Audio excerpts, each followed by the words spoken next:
Hare Krishna. Welcome to this episode of Bhagavad Gita. I'll just go live on Instagram and then we will begin it. Just give me a second or two.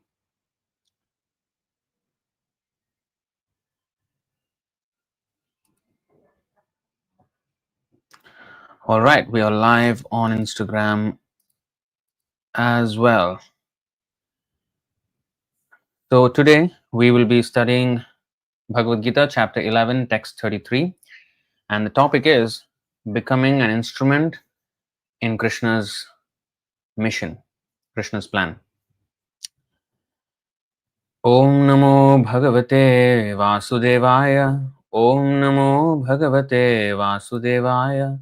Om Namo Bhagavate Vasudevaya. Om Jnanatimirandhasya Jnananjanashalakaya Chakshurunmilitam Yena Tasmai Shri Gurave Namaha. Shri Chaitanya Manobhishtam Sthapitam Yena Bhutale Swayam Rupa Kadamahyam Dadati Swapadantikam Vandeham Shri Guru Shri Yutapada Kamalam Shri Gurun Vaishnavamscha Shri Rupam Sagrajatam Sahagana Raghunathanvitam Tam Sajivam Sadvaitam Savadhutam Parijana Sahitam Krishna Chaitanya Devam Shri Radha Krishna Padan Sahagana Lalita Shri Vishakhanvitamscha He Krishna Karuna Sindho Dinabandho Jagatpate Gopesha Gopika Kanta Radha Kanta Namostute Tapta Kanchana Gaurangi Radhe Vrindavaneshwari Vrishabhanu Sute Devi Pranamami Haripriye Vancha Kalpatarubhyascha Kripa Sindhubhya Evacha Patitanam Pavanebhyo Vaishnavebhyo Namo Namaha Namo Vishnupadaya Krishna Presthaya Bhutale Srimate Bhaktivedanta Swaminiti Namine Namaste Saraswati Deve Gauravani Pracharine Nirvishesha Sunyavadi Paschatya Deshatarine Jai Shri Krishna Chaitanya Prabhu Nityananda Shri Advaita Gadadhara Shri Vasadi Gaura Bhakta Vrinda Hare Krishna Krishna Krishna Hare Hare Hare Rama Rama Rama Hare Hare. So Bhagavad Gita chapter 11 text 33. Tasmat tvam uttishtha yasho labhasva jitva shatrun bhungshva rajyam samriddham mayaivaite nihatah purvameva nimittamatram bhava savyasachin. Tasmat, therefore, tvam, you, uttishtha, get up, yashaha, fame, labhasva, gain, jitva, conquering, shatrun, enemies, bhungshva, enjoy, rajyam, kingdom, samriddham, flourishing, maya, by me, eva, certainly, ete, all these, nihatah, killed,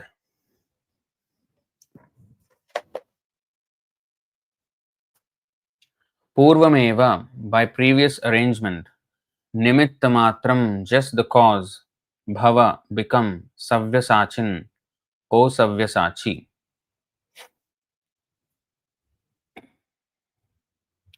Translation and purport by His Divine Grace A.C. Bhaktivedanta Swami Srila Prabhupada Ki Jai. Translation. Therefore, get up, prepare to fight and win glory. Conquer your enemies and enjoy a flourishing kingdom. They are already put to death by my arrangement, and you, O Savyasachi, can be but an instrument in the fight. Purport. Savyasachin refers to one who can shoot arrows very expertly in the field. Thus, Arjuna is addressed as an expert warrior capable of delivering arrows to kill his enemies. Just become an instrument. nimittamatram. This word is also very significant. The whole world is moving according to the plan of the Supreme Personality of Godhead.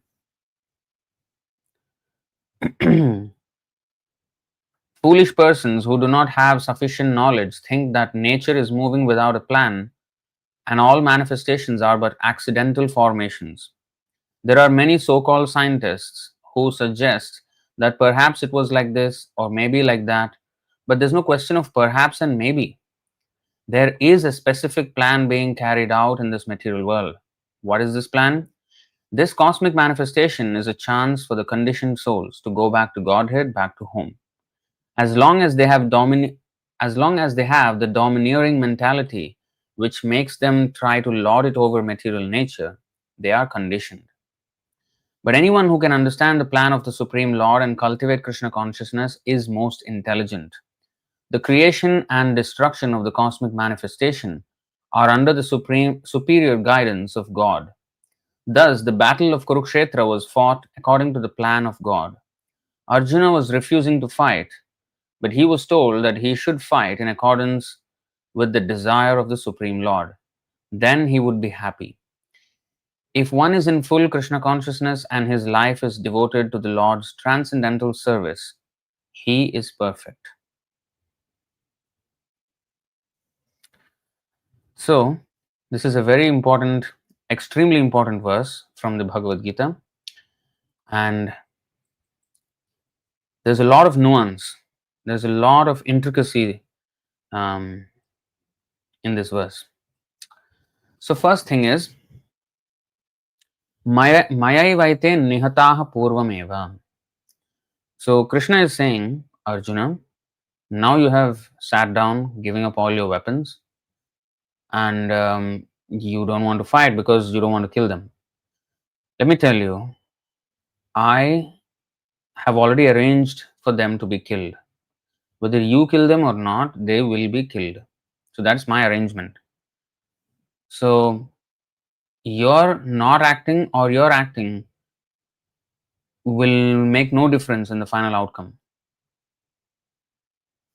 At the same time, I want you to fight. So this is actually a little puzzling. This can be a little puzzling. Um, how is it that the plan of the Lord will work, and yet the Lord wants us to be a part of the plan? Even if we don't work, the plan of the Lord is going to, play out anyway. So why should I? What is the reason that Krishna wants us to work? Why did Krishna want Arjuna to fight when their death was already imminent because of the will of the Lord? So here is the thing. The Lord does not have any necessity. We have necessities. Like if I have to do like the if I have to achieve something, I have to go in a particular way or conduct myself in a particular way or arrange things in a particular way for that outcome to manifest. But in the case of the Lord, just by His willing, things will happen. So He has no necessity. Like when He is asking Arjuna to fight, it's not that if Arjuna did not fight, his plan would be foiled. And therefore He's desperate. Hey Arjuna, you're a great fighter. I really need you. Without you, I cannot, my plan will be foiled and my name will be tarnished and my reputation will be in jeopardy. If you don't fight, I'm going to have a big problem. Please, you fight. Otherwise, my whole reputation is gone to the drain. That's not how it works. So, Krishna, his plan always works. Jayatya Jasram, in the Brahma Samhita it is said, Jayatya Jasram means ever victorious pastimes. Let's see that. I think Brahma Samhita 542. One second.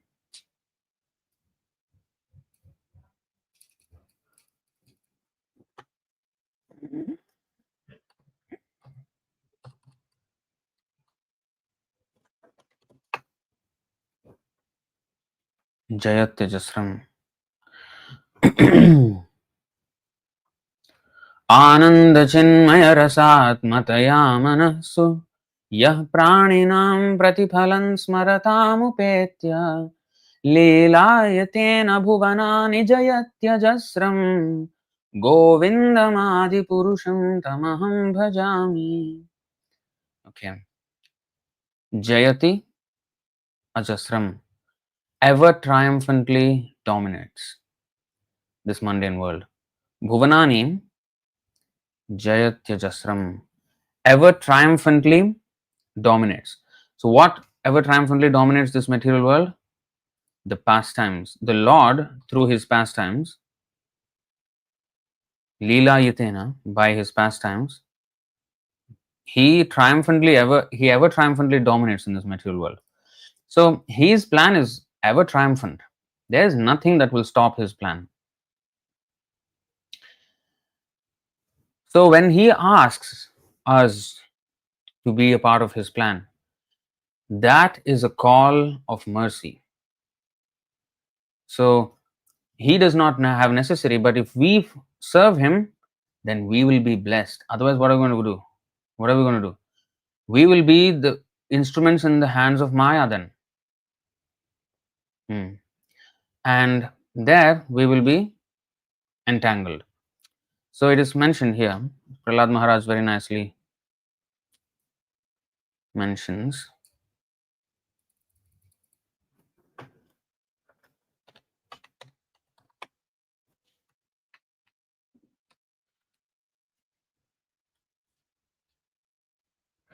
नैवात्मनः प्रभुरयं निजलाभपूर्णो मानं जनादविदुषः करुणो वृणीते यद्यज्जनो भगवते विदधीतमानं तच्चात्मने प्रतिमुखस्य यथा मुखश्रीः. See, the Supreme Lord, the Supreme Personality of Godhead, is always fully satisfied in himself. Therefore, when something is offered to him, the offering by the Lord's mercy is for the benefit of the devotee. For the Lord does not need service from anyone. To give an example, if one's face is decorated, the reflection of one's face in a mirror is also seen to be decorated. So, is for the benefit of the devotee. That is the thing. So, when we sacrifice our time, our life, our words, our wealth for the Lord, it is not for the Lord's benefit or anybody else's benefit but mine. Yajnadana tapah karma natyajyam karyameva tat yajno danam tapaschaiva pavanani manishinam. Acts of sacrifice, charity, and penance are not to be given up. They must be performed. Indeed, sacrifice, charity, and penance purify even the great souls. This is the reason why we have to do the charity, penance, and sacrifice. Not to help others. Of course, it will help others if you contribute to the Krishna consciousness movement, and they have multifarious activities through which they help spiritually. Material help is not real help; it's only on the bodily platform. But we are talking about helping the Atma, the eternal Atma, and that help is only done by preaching Krishna consciousness, giving them knowledge about Krishna. Of course, prasadam, everything, but the core, the fundamental core of the whole thing is knowledge. That is solid contribution. That's why acharyas, they write books. Vedavyas, he wanted to help.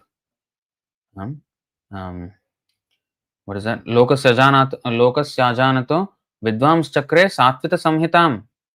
Satvata samhita. What did he do?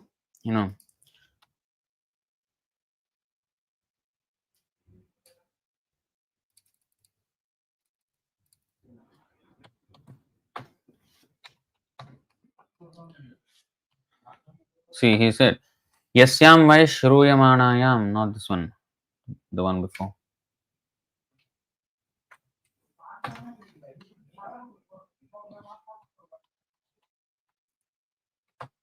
Anarthopashamam sakshat bhakti yogam adhokshaje lokasya janato vidvams chakre satvata samhitam.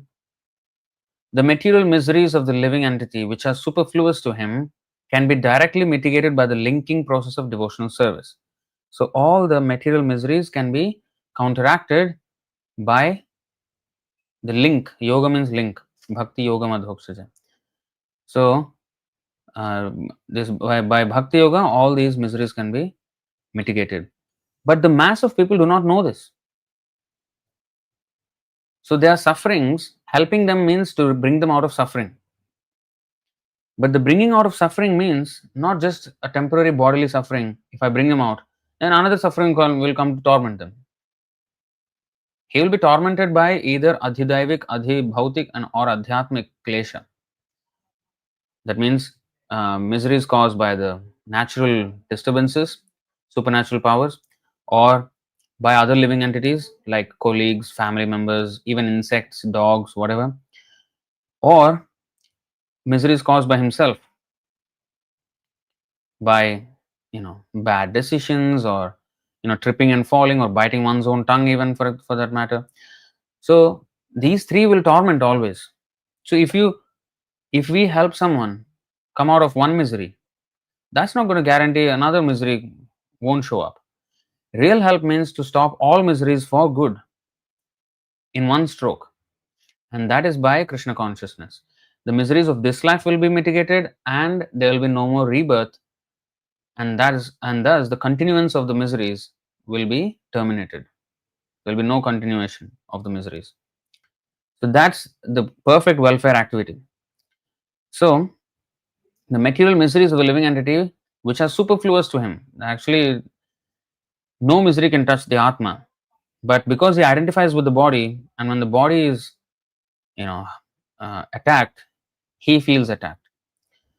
So it's actually superfluous, but he is so entangled and engrossed in that idea that he is the body, and therefore he has this problem. But the mass of people do not know this solution, and therefore the learned Vyasadeva compiled this Vedic literature, Srimad Bhagavatam, which is in relation to the supreme truth. So the great acharyas, when they come, they contribute knowledge, and they contribute a system of on how to engage ourselves according to the knowledge. Sambandha abhidheya. If we follow that, then we will get prayojana.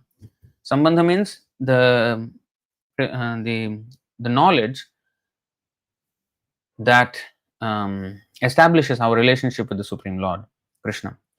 Then abhidheya means to act on that knowledge, to actually engage in the service of the Lord. Initially through rules and regulations, and as one advances and comes to the perfectional stage, that is love of Godhead, that is prayojana. So if one follows the recipe, he will attain the goal.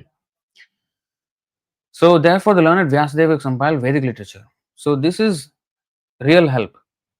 Now, as much as if we contribute to the Lord's mission, that is real help to others, and that's what we want to do with our sacrifices, with our charity, with our penance, to help others. But actually, the real thing is to help ourselves. Now, this is not exactly selfish in the wrong way. Yes, there is self interest, it is for our purification. And our purification means what? Not that just my um, sinful reactions will get terminated. No, that's not the only thing. Purification means that I want to serve more. That intensity of service to Krishna increases. In the beginning, one is concerned about purification means to just um, counteract the reactions to one's sinful activities or pious activities, any material activities. But that is not real purification. Purification means more and more one is involved in the service of Krishna.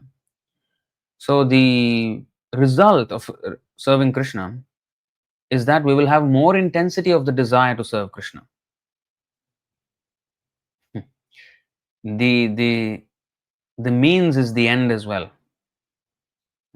The means is devotional service, the end is also devotional service. Like, for example, we are chanting, Prabhupada is also chanting. But his chanting level is different, our chanting level is different. So he's chanting in pure love of Godhead.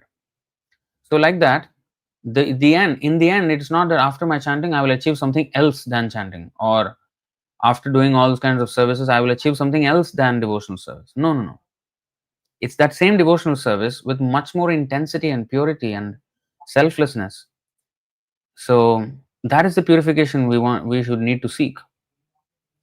So that's why um, in all the different kinds of services that we engage in, the real goal is to purify ourselves so that we can serve even better. We should never have this pride that I'm helping others. Actually, we can only be an instrument in the Lord's plan, and the Lord is the one helping others. If we contribute, then we become blessed. So there is individuality, and there is individual endeavor, there is individual initiative, and yet that kartaham, ahankara, should not be there. You know,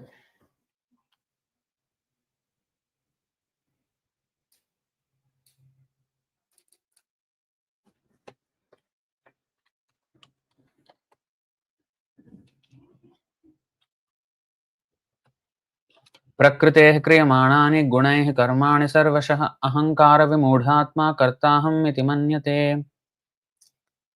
The spirit soul, bewildered by the influence of false ego, see, this false ego, ahankara, thinks himself the doer of activities that are in actuality carried out by the three modes of material nature. So, if I do not act on behalf of Krishna, then I am acting on behalf of the three modes of material nature, which is Maya. What is that? Devi Shesha Gunamayi Mama Maya Duratyaya.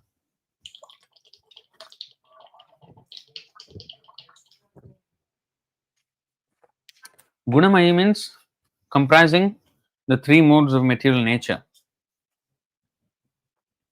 So that is Maya. So it is actually carried out by Maya. But if I think I am the doer, then I'll become responsible. We are always, and it's not that if I think I'm the doer, even if I do not know, accidental activities are also judged and liable to be punished or rewarded. For example, if I walk and I step on an ant and the ant dies, I have to pay for that death. One day I will have to be born as an ant and then be stepped by someone else, trampled. So the material laws of material nature are extremely stringent. Now, in that case, I did not think I was the doer in the killing of the ant, and yet I am punished. I wasn't the doer. I wasn't having the pride that I was the doer. Then why am I punished?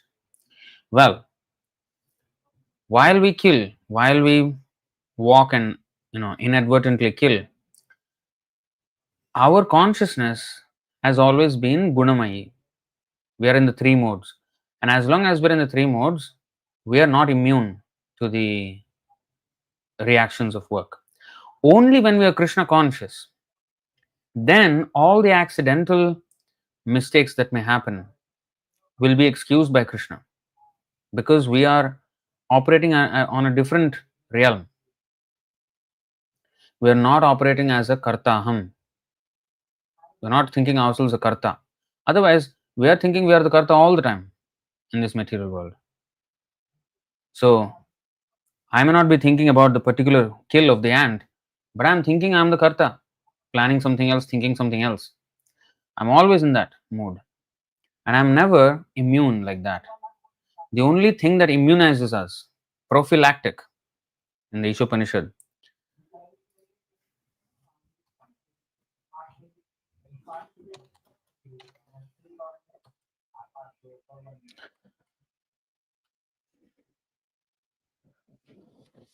Sapariyagachukramakaayamavranam asnaviram shuddhamapapaviddham kavirmanishe paribhuh swayambhur yatha tathyatorthan vyadadhat chashvatibhyah samabhyah.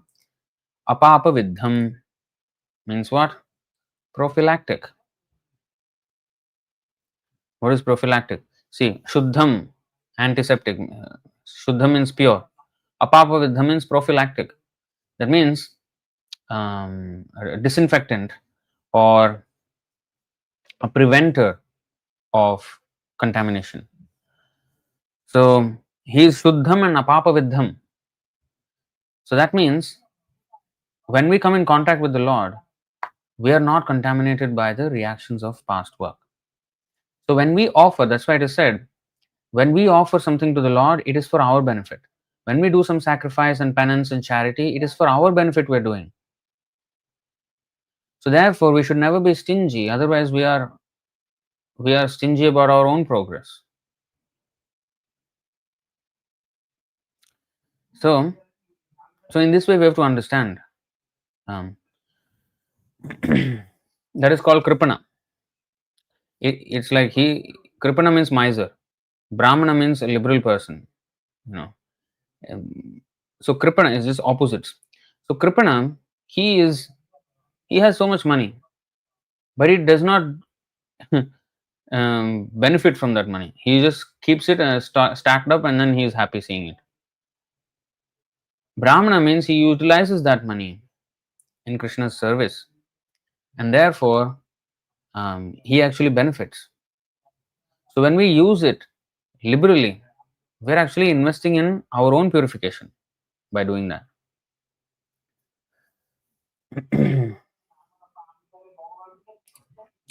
So coming back all the way, so tasmat tvam uttishtha yasho labhasva.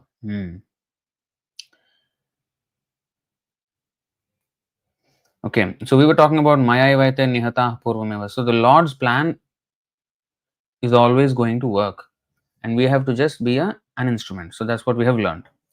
Now, if we are an instrument, should we want fame for being an instrument of the Lord? Should we want fame? The answer is no. But here Krishna says, because that is unnecessary pride, and pride goes before fall. Krishna does not like pride. In fact, one of the 6 aspects of humility is karpanya.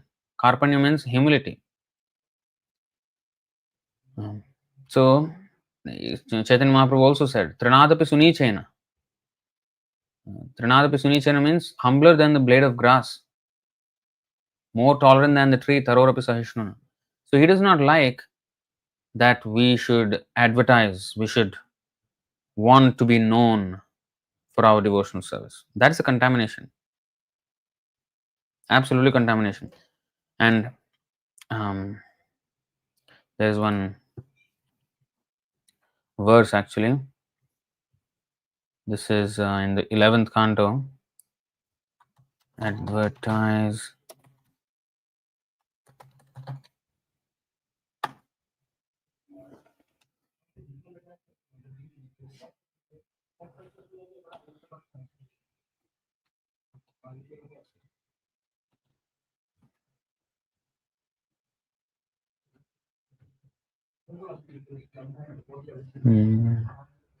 Yeah, 11:34 through 41.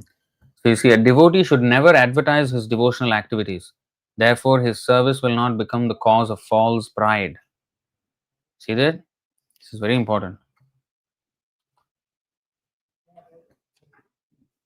When we serve, we should not want recognition. Amanina, that means we should never want any recognition for our service. But manadena, we should always respect others and give them recognition for their service. We should always note other devotees' service and appreciate other devotees' services. Because just by doing that, we will advance. I think, what is that verse? 11 to 12, is it?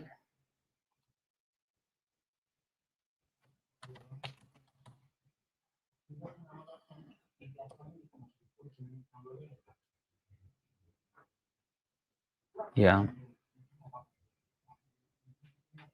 You see, 11 to 12. श्रुतोनुपठितोऽध्यात श्रुतोनुपठितोऽध्यात आदृतो वानुमोदितः सद्यः पुनाति सद्धर्मो देव विश्वद्रुहोऽपि हि.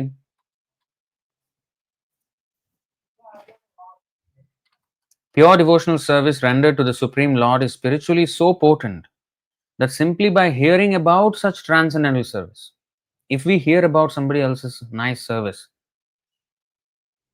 or by chanting its glories in response,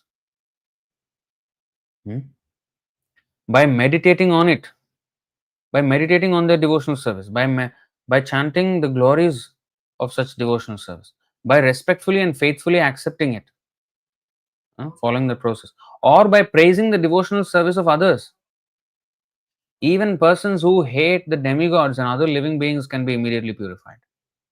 See how potent devotional service is.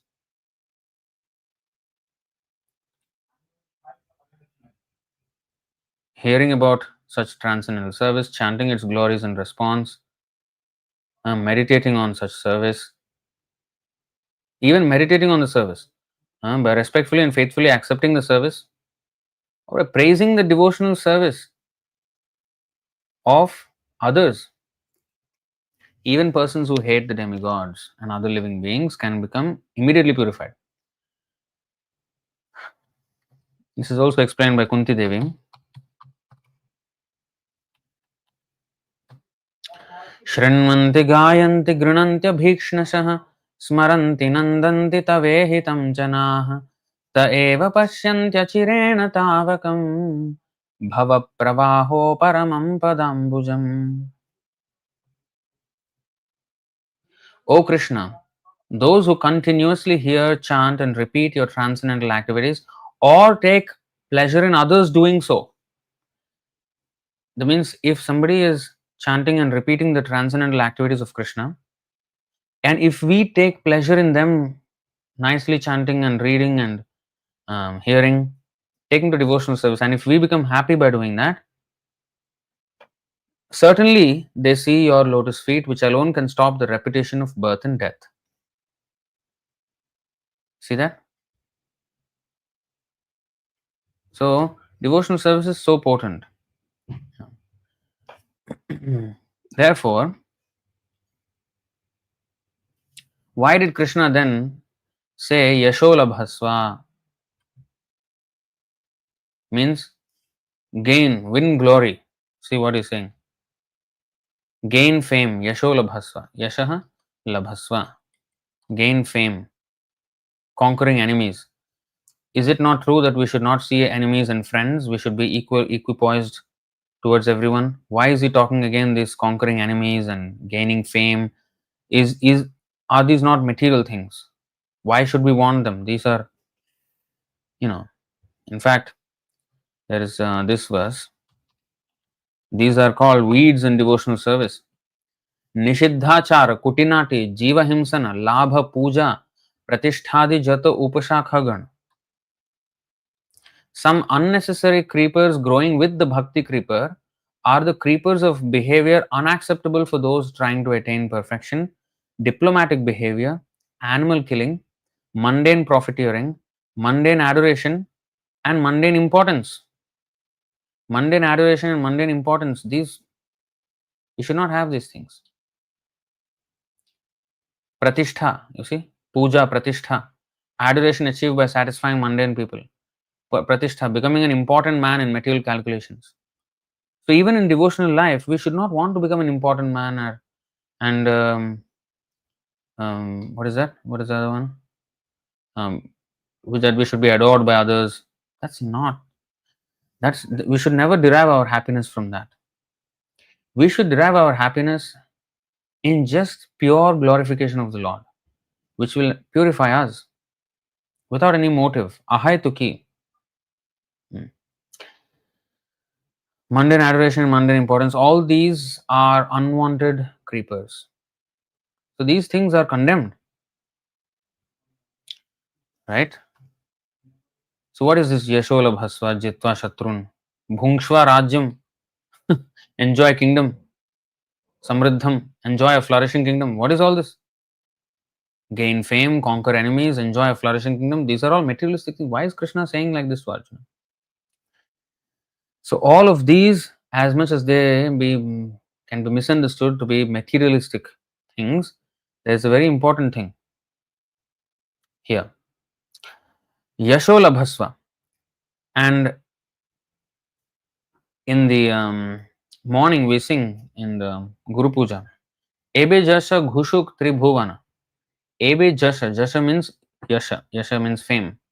Ebe Jasha Ghushuk Tribhuvana. So the Guru's fame is spread all over the three worlds, all over the universe, that means. Now, that's not an exaggeration because even the demigods, they are aware of the presence of a pure devotee here. And therefore, he is actually known in the three worlds. Now, how is that not material? What kind of a yasha is that? What kind of fame is that? The fame of being a devotee is the highest fame. In fact, Ramananda Samvad, the discussion between Ramananda Rai and Chaitanya Mahaprabhu, there was this question by Chaitanya Mahaprabhu.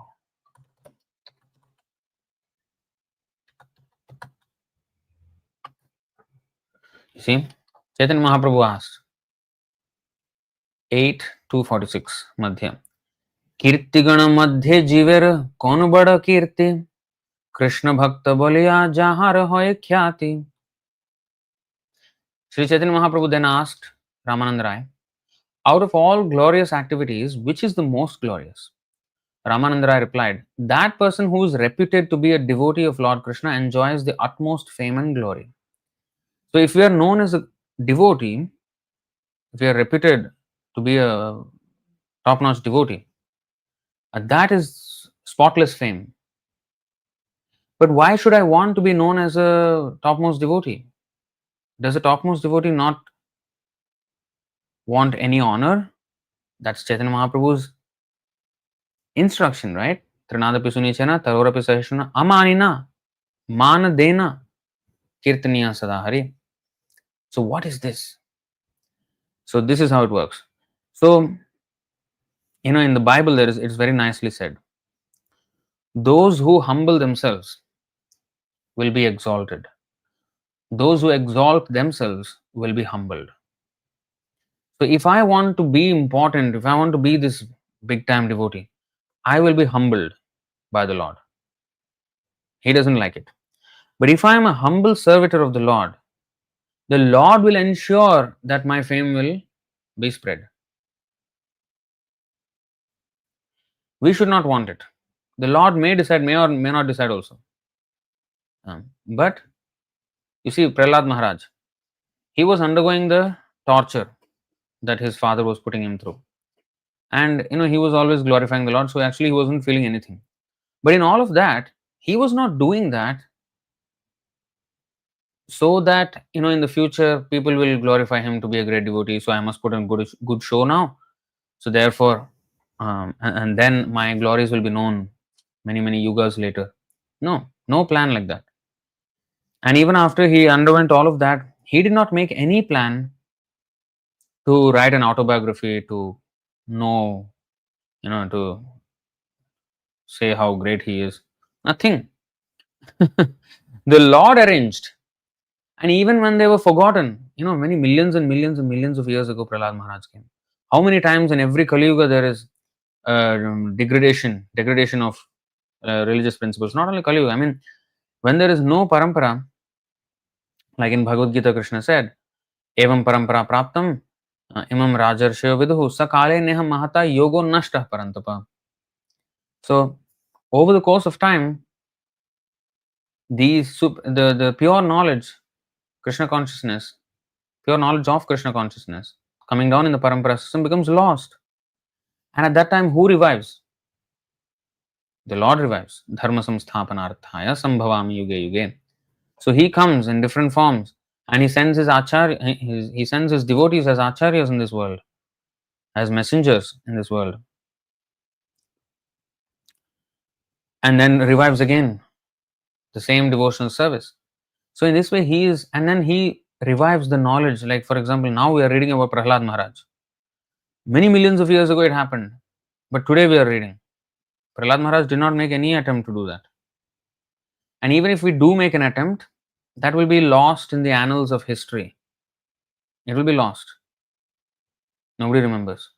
But when the Lord, when Krishna ensures that no, your fame will be known, then nobody can stop. Krishna will make all arrangements. Like you see, Vedavyas came. And then he wrote the whole history of Prahlad Maharaj and everything. And so Krishna arranges for the glory of such a devotee.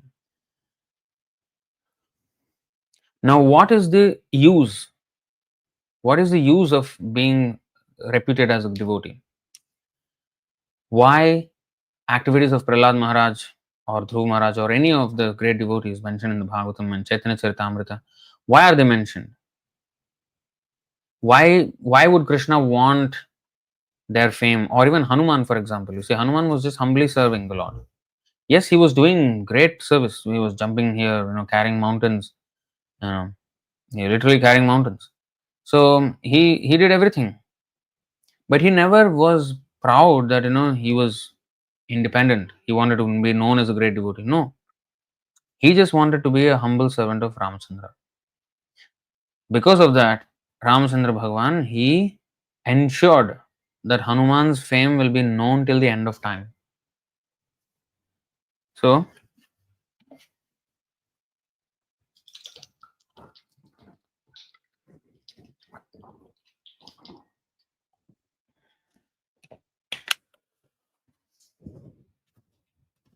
this is what the Lord decides. And why does he decide? Because just now we have read 11 to 12. If we chant, if we remember, see, let's go back to 11 to 12.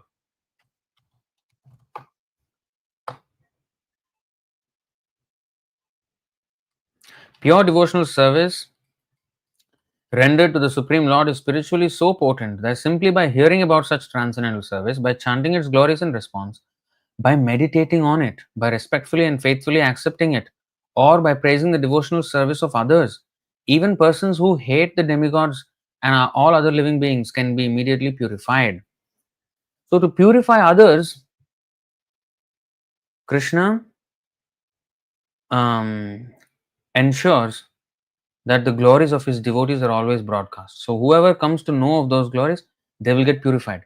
So, it is not just his favoritism that people should know my devotee. Yes, that is one sentiment, but that anybody would feel. Like if I revere someone, I would want his glory to be known everywhere. In this material world, though, I may want people to know somebody's name or my name or my family member's name or whatever it is. But nobody really gets purified by knowing that. It is just that's something. But there's no purification in that. But when we hear the glory of a devotee, immediately there is purification with it. There is purification. So the sentiment of the Lord, which is, I want my devotee's glory to be known, that is one sentiment. But then, why does he want his devotee's glory to be known? Because such glory, when others meditate on the glorious service of the devotee, they become purified and they also will become devotees. So there is actual purpose, not simply a sentimental feeling of wanting the devotee to be glorified. So this is Yashola Bhasva. So when Krishna asked Arjuna to get up and fight and win glory, he was talking about this yasha, spiritual fame, not the material fame. Oh, become famous in this world. He was already famous. He was already famous as the greatest archer of his time. So, what are I mean, even the demigods knew. He and Krishna fought against the entire host of demigods. So, he was very, very well known. But what yasha? In the future, people will glorify you. Now, you see, we are reading Bhagavad Gita, and we know how great of an archer Arjuna was and how great of a devotee he was. Um, that kind of yasha. And when we know his glories, we become purified. Just by hearing his name, we get purified. What is that? There is a verse like that, right? Um,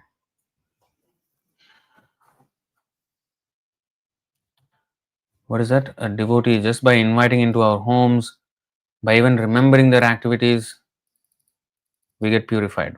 There is a verse like that.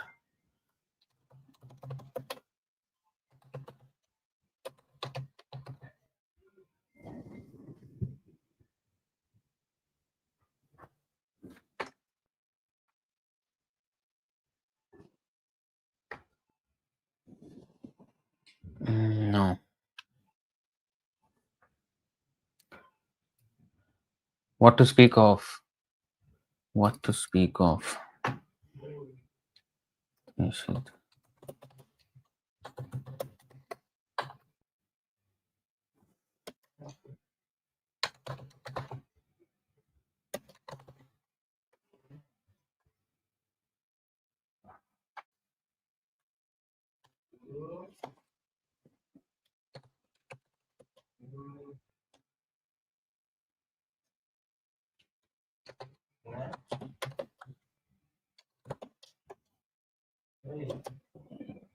Mhm.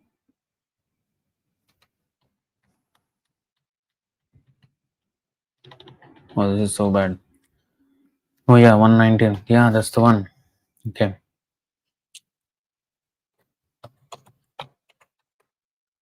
This is the one.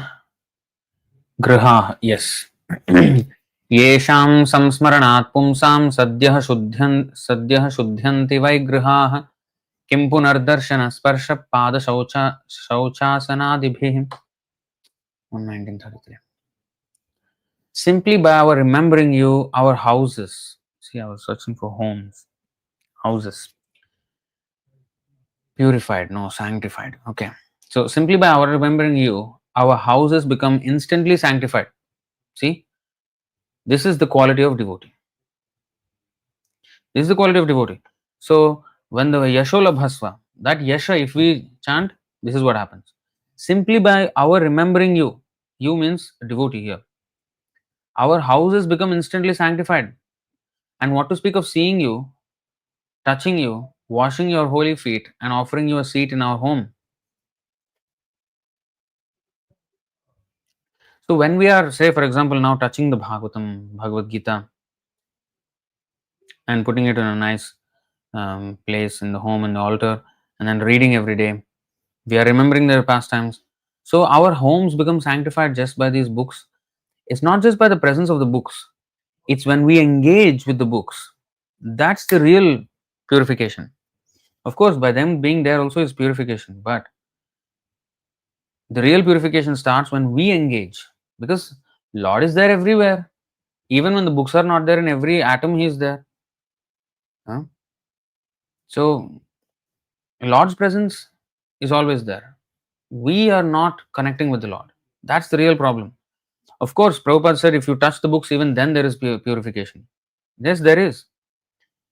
But how much more purification there will be if we actually open and engage with those books, read those books. Then we are remembering Krishna and his devotees, their service, and they're touching. We are touching the book and offering it a seat in the home and the altar. Not only book, devotees, by associating with devotees and appreciating their services, you see how much sanctified we become. So that is the yasha, and therefore in the Bhagavad Gita, Krishna enigmatically says this. 234. Akirtim chapi bhutani kathayishyanti te vyayam sambhavitasya chakirtir maranadatirichyate. People will always speak of your infamy, and for a respectable person, dishonor is worse than death. See, so he's saying in the second chapter, Arjuna, if you don't fight, you are known as an honorable man, as a great fighter. But if you don't fight, people will speak of your infamy for forever. They will say you're a coward. And for a man of honor, dishonor is worse than death. So, again, why is he talking about honor and dishonor? See, in another place, he says,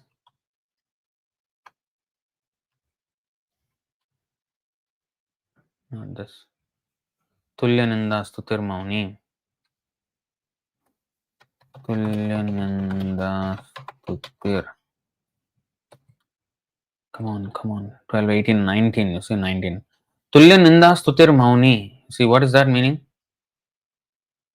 Equal in defamation and reputation. Whether he is praised or whether he is insulted, he is equal. One who is equal to friends and enemies, who is equipoised in honor and dishonor. So we should be equipoised in honor and dishonor. Then why did Krishna say to Arjuna, dishonor is worse than death for a man of honor? So you should protect your honor. Don't be dishonored. What is this? Again, it is not just a material. Yeah, as a warrior, that's one reputation. But not just any warrior. A warrior who fought for Krishna. That fame is something totally different. Okay, so this is explained very nicely in this verse.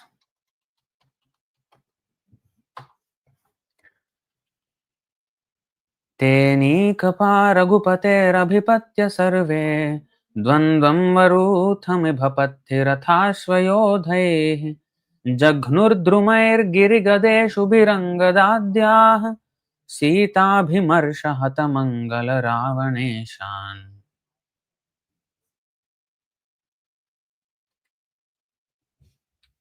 Angada and other commanders, Angada and the other commanders of the soldiers of Ramachandra faced the elephants, infantry, horses, and chariots of the enemy.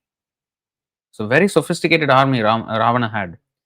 And Ramachandra's commanders, headed by Angad, Angad was the son of Vali, they were only monkeys, apes. And they were facing a very, very sophisticated army consisting of elephants, infantry, horses, chariots, very sophisticated, and supernatural weapons, everything. And hurled against them big trees, mountain peaks, clubs, and arrows. Thus, the soldiers of Lord Ramachandra killed Ravana's soldiers who had lost all good fortune because Ravana had been condemned by the anger of Mother Sita. So, here,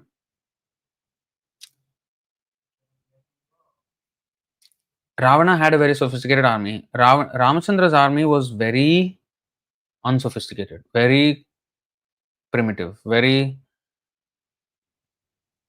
there's no sophistication at all. They were throwing stones and mountain peaks and trees, uprooting trees and throwing.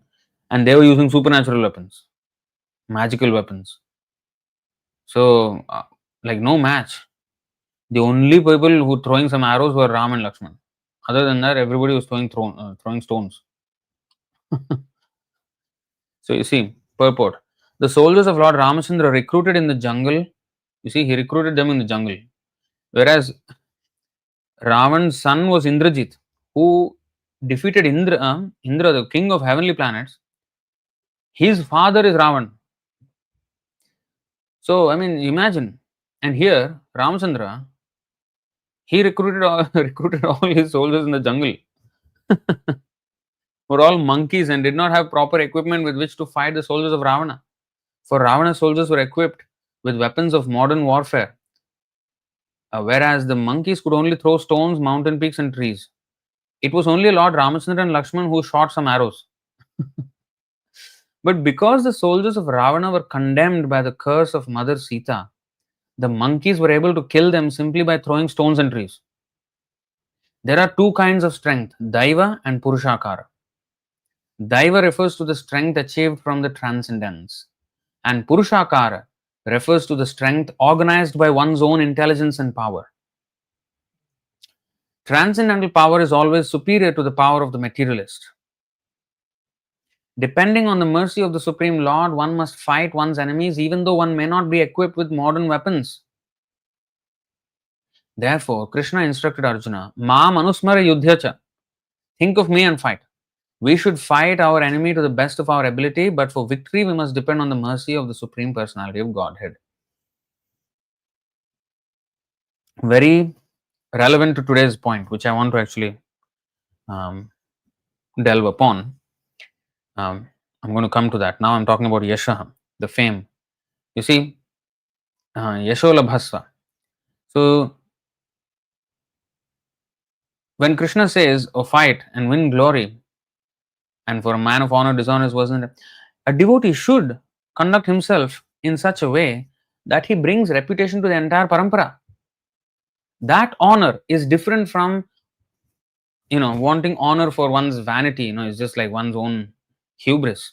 Just, I want to be known as great. No, I should behave so well that I should bring good name to my spiritual master.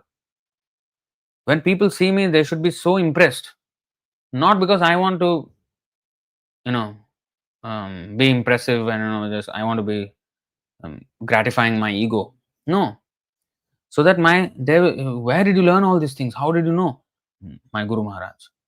So Prabhupada said this. One should be, Guru more murkho dekhi korilo shasan. Guru more murkho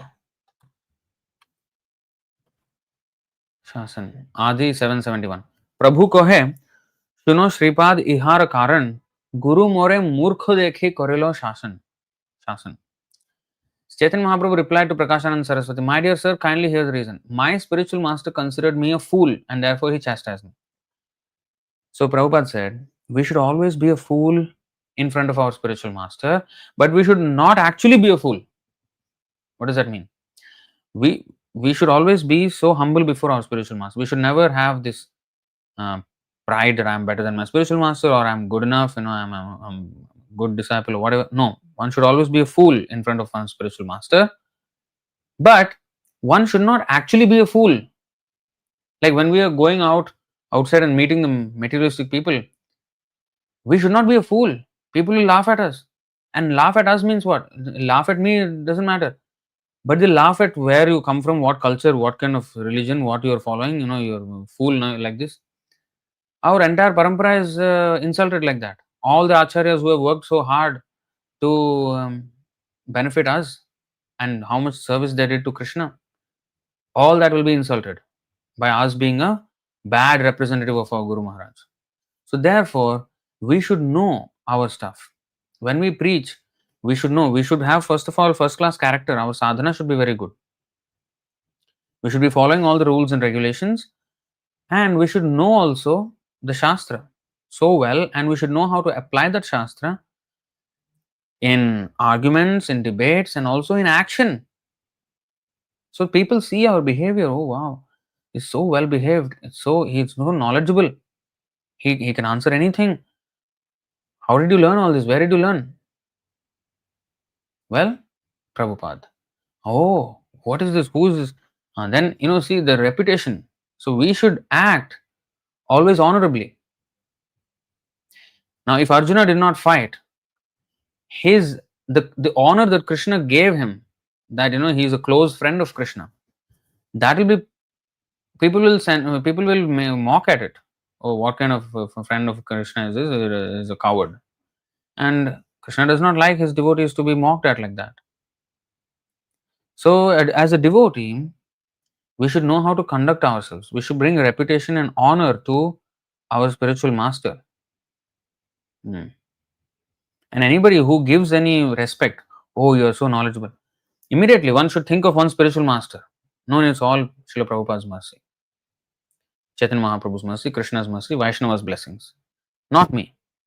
Any mistakes there are, that is mine. Whatever mistakes, whatever fault, whatever deficiency you see, that is mine. I own that. But whatever is good that you see, that's not mine.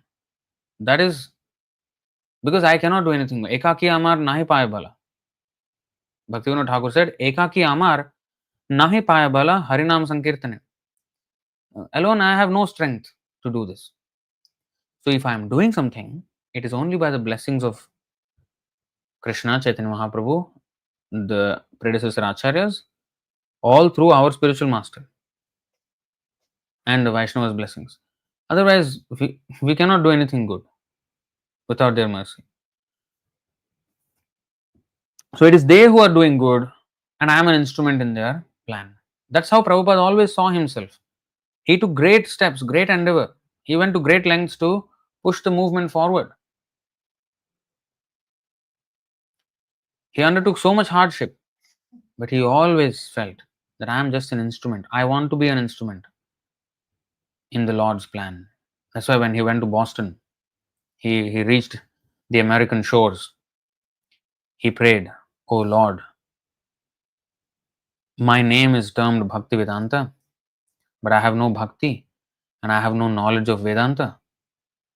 Please, you make me dance as you like. I just want to be a puppet in your hands. And make the power of my speaking suitable for their understanding. I don't know how I'm going to convince them. They're fully engrossed in mode of passion and mode of ignorance. I have zero ability. I'm such a wretched, poor soul. I don't know how I'll be able to convince them about this great message of Bhagavatam. But you please make my power of speaking suitable for their understanding." You see how he's praying.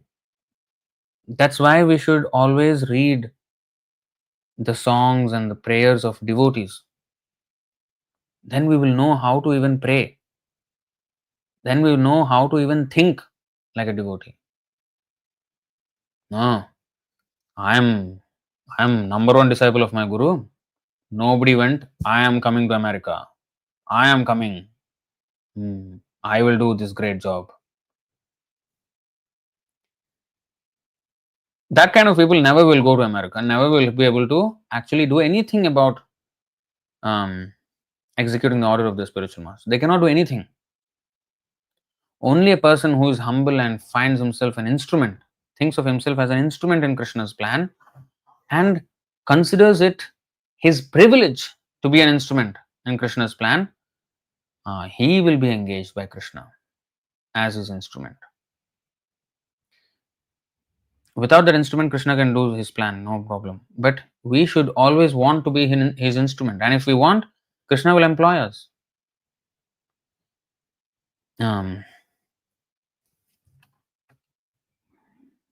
There's this beautiful verse.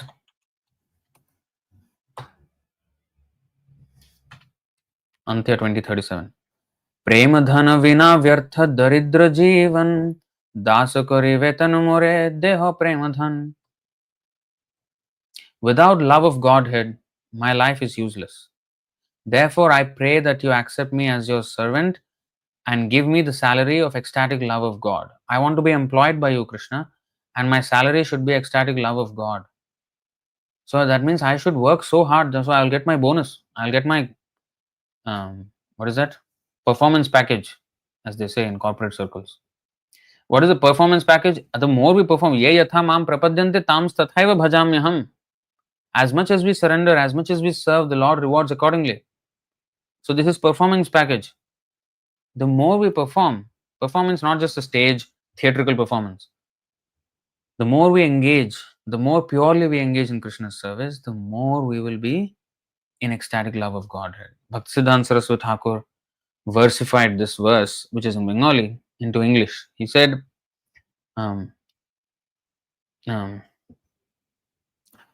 life without love is poor and useless, they say. Life without love is poor and useless, they say.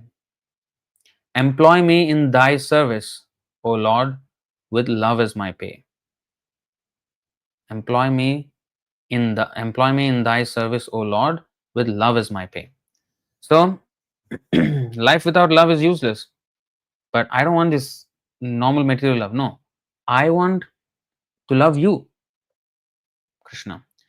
So, and I want my pay. What is that? Love.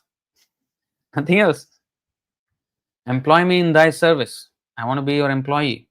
And my salary is love. So, Vetan means salary.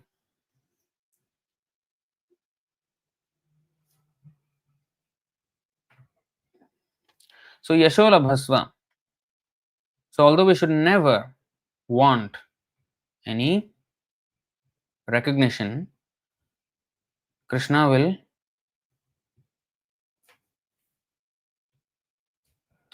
ensure that our fame will be spread far and wide. And Jitva Shatrun Bhungshva Rajyam Samriddham. This can be understood in many ways, two ways at least. So Jitva Shatrun, of course, here the enemies were the Kauravas. But again, we should not see as friends and enemies, right? Because there is this verse. What is that? 5, 7.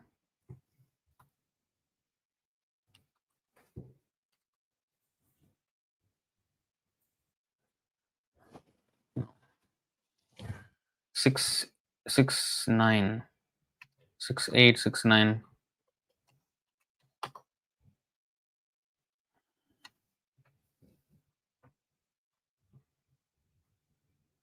Similar. Okay, 6, 9. Okay, here we go. सुहृन्मित्रार्युदासीन मध्यस्थ द्वेष्य बंधुषु साधुष्वपि च पापेषु समबुद्धिर्विशिष्यते.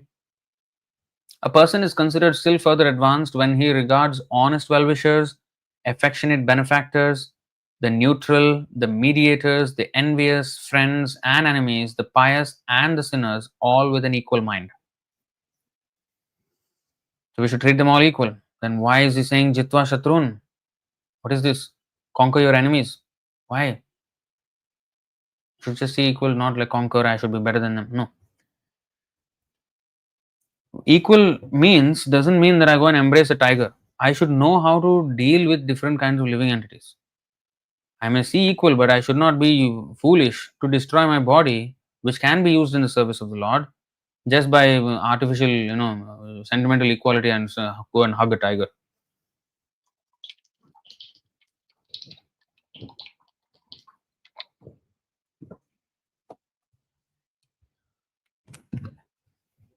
And similarly, if an enemy, why is he my enemy? First of all, Jitva Shatrun. Yudhishthir Maharaj's another name is Ajata Shatru. Ajata Shatru means Jata means born, birth. Ajata means never born. Shatru. For him, there was no one who was born an enemy. Nobody who was born is his enemy. His enemy was never born. So, that means what? He never considers others his enemy. Ajata Shatru. He has no enemies.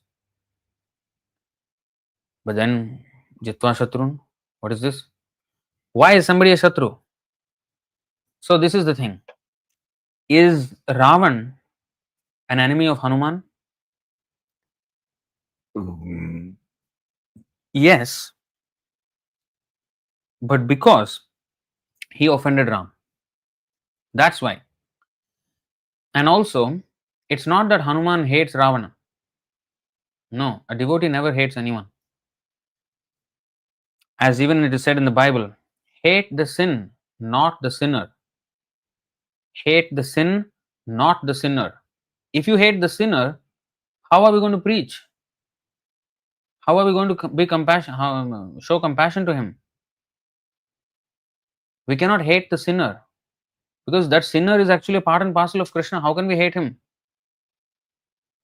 However gross, however sinful one may be, we cannot hate the sinner. Because once we hate someone, then that is matsarata. Then we cannot be pure. Envy is in our heart. Anger is in our heart. Anger is all right, but envy cannot be there. Anger for the service of the Lord is all right. So one should never consider him an enemy personally. But if he's against the Lord, yes, he is my enemy. What he's doing is what I'm against. But if I don't punish him, or of course we cannot, like Hanuman, he could kill so many asuras. We cannot do that in this Kali Yuga and modern civilization. We cannot do this, and Chaitanya Mahaprabhu's mission also is that he never came to kill anyone. So, in the case of Hanuman, for example, if he did not punish the asuras, that would not have been good for them, because they would continue their lives in offense to the Lord. So, might as well they end this life and then start afresh somewhere else. And the killing will become an atonement for their sinful life.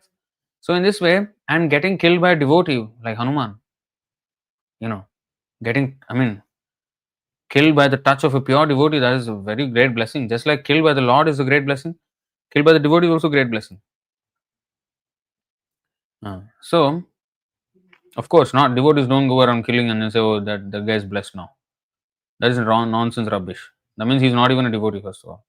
In the service of the Lord, Krishna asked Arjuna to kill. Chaitanya Mahaprabhu did not ask us to kill. He asked us to kill the demoniac propensities by preaching, by Harinam. So we have to kill the demoniac propensities. Yeah. So in the case of Arjuna, Jitva Shatrun means to conquer his enemies and establish a kingdom which is righteous for the benefit of the people, for the benefit of the future of the world. So Krishna wants to install his devotees as the rulers and continue this mission. Now, another thing about Jitva Shatrun means our real Shatru is Kama, Krodha, Lobha, Moha, Mada, Matsarya. So now because of Kama, Krodha, he is attached so much, wanting to enjoy this kingdom with his family members, and this is all material. Kama, Krodha, Lobha, Moha. This is Moha. Moha means illusion. So Arjuna was in illusion. So that is the Shatru we really have to conquer. Like there is a saying in the Bible: "What profiteth a man who gains the whole world but loses his eternal soul?" He gains the whole world, but he loses himself. That's why in our culture, Goswami or Maharaj, Thakur means a conqueror, a great conqueror. And who is that? Not the one who has conquered the world. Who has conquered his senses? Goswami. Go means senses. One who has conquered his senses, he has conquered his mind. He is the real Goswami. He is the real conqueror. Jitva Shatrun. So now Arjuna was sitting with so many enemies in his heart. All these 6 enemies. Kama, Krodha, Lobha, Moha, Mada, Matsarya. Especially Moha and Kama was so strong in his heart. Illusion and lust. Lust in the sense, not just sexual lust. The lust to enjoy. Because in the first chapter he says that, in the 32nd and 36th verse. He says, if we kill, then how are we going to enjoy? How are we going to enjoy this kingdom? So Jitva Shatrun, that also is another meaning of Jitva Shatrun. So Yashola Bhasva, the spiritual fame, Jitva Shatrun, conquer enemies who are the Kauravas, because they have gone against Dharma and therefore they are your Shatru, not because they are your Shatru. Because Arjuna was quite, he did not mind going back to the forest and he did not want to really fight the war at all. Because they are all his brothers, and let them have it. I will stay in the forest. So he did not even consider them Shatrus. But why Krishna is putting Shatru here? Because they have gone against Dharma. So even if one's own family member goes against Dharma, we should consider him Shatru. Of course, there should be every attempt to correct him. So the demoniac propensity is the enemy. So Jitva Shatrun, Because they have gone against dharma, he had to conquer them. But also his own internal shatru, his own internal enemies, he has to conquer. Jitva shatrun. And what are the shatrun? So Rupa Goswami very nicely says,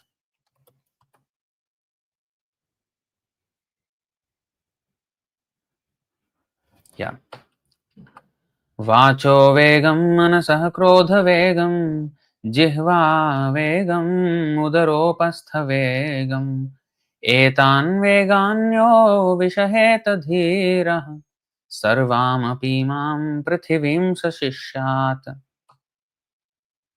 A sober person who can tolerate the urge to speak, the mind's demands, the actions of anger, and the urges of the tongue, belly, and genitals is qualified to make disciples all over the world. Jitva Shatrun. These are the Shatrus, the urge to speak. We speak so much nonsense. No, no. Defeat that. Defeat that. Defeat that enemy. How? By chanting Hare Krishna, Krishna Krishna, Hare Hare, Hare Ram, Ram Ram, Hare Hare. And by talking about Krishna to others. So the urge to speak will be conquered. Jitva Shatrun, the mind's demands, actions of anger, urges of tongue, belly, and genitals. You know, जिह्वार लाल से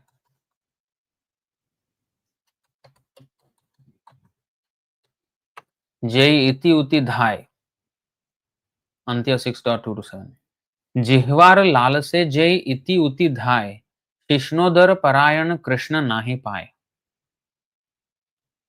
What? One who is subservient to the tongue and who thus goes here and there, devoted to the genitals and the belly, cannot attain Krishna. And especially so, in the Grihastha ashram, especially one is Grihamedhi. These are the three things.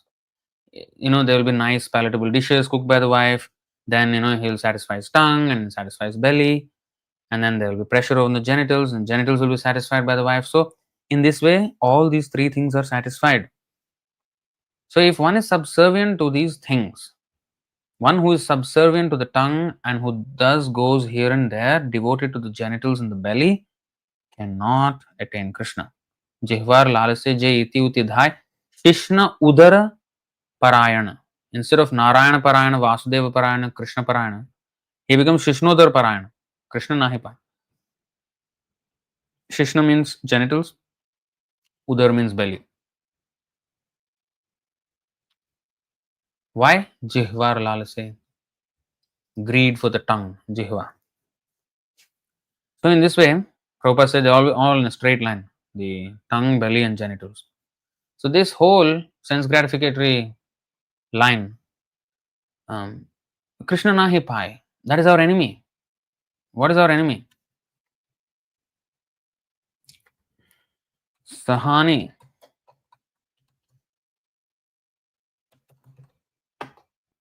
सहानिस्तन्महच्छिद्रं समोहः स च विभ्रमः यन्मुहूर्तं क्षणं वापि वासुदेवं न चिन्तयेत्.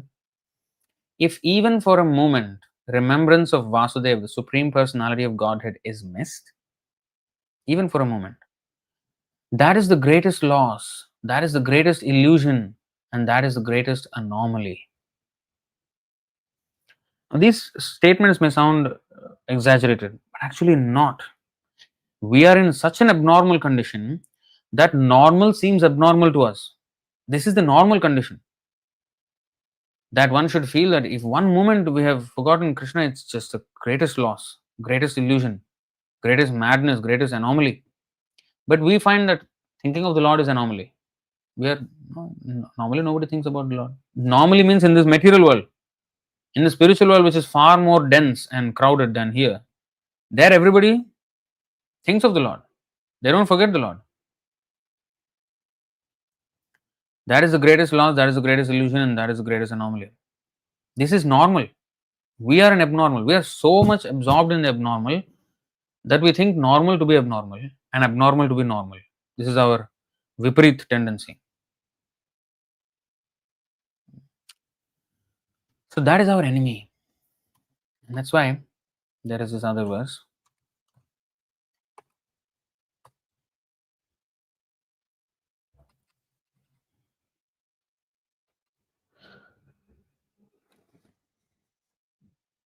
Kamadinam katina katidha palita durnideshas tesham jata maina karuna natrapano उत्सृज्यैतानथ यदुपते साम्प्रतं लब्धबुद्धिस् त्वामायातः शरणमभयं मां नियुङ्क्ष्वात्मदास्ये. O my Lord, there is no limit to the unwanted orders of lusty desires. Although I have rendered these desires so much service, they have not shown any mercy to me. Kamadinam, Kama Adinam. That means what? Kama, beginning with Kama, all my enemies. Kama, Krodha, Lobha, Moha, Mada, Matsarya.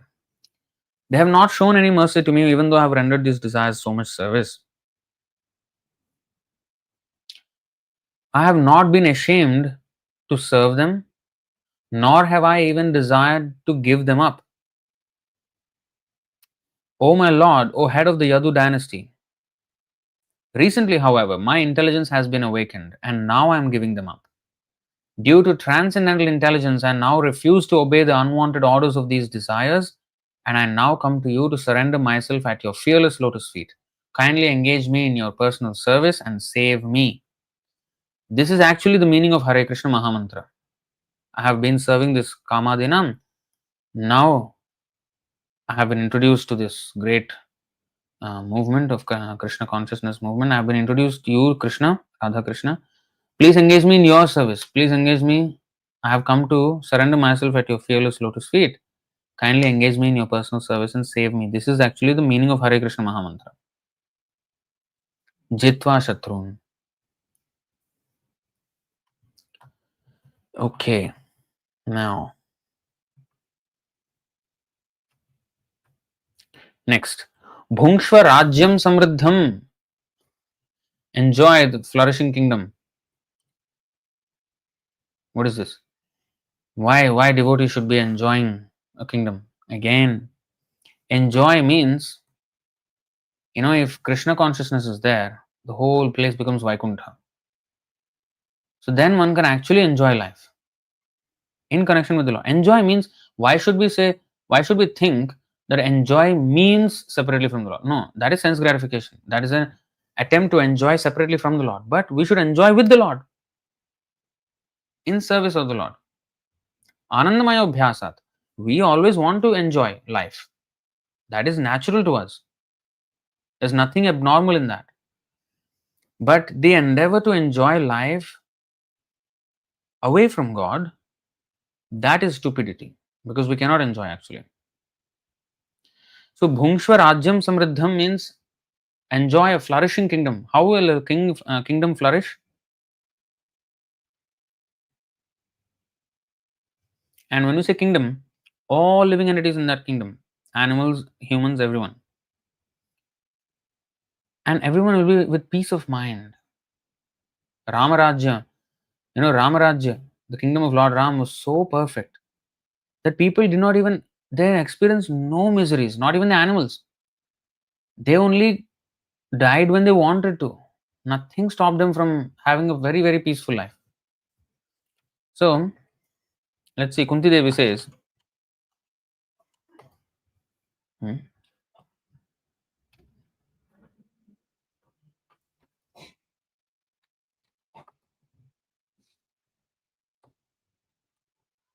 oh no, this 38, 39,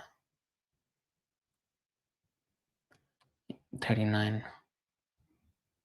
You see what she says here.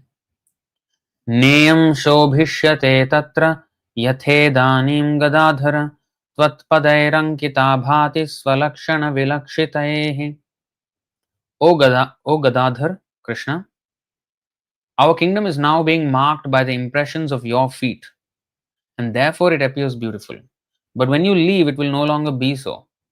So by Krishna's mercy, by Krishna's blessings, everything appears beautiful now. Ime janapadaha svriddhaha supakvaushadhvirudhaha vanadrinadyudanmanto hyedhante tava vikshitaihi. All these cities and villages are flourishing. This is called flourishing. Enjoy a flourishing kingdom. Bhungshva rajyam samriddham. Enjoy a flourishing kingdom, he said. You see, all these cities and villages are flourishing in all respects because the herbs and grains are in abundance. Herbs and grains are in abundance. The trees are full of fruits.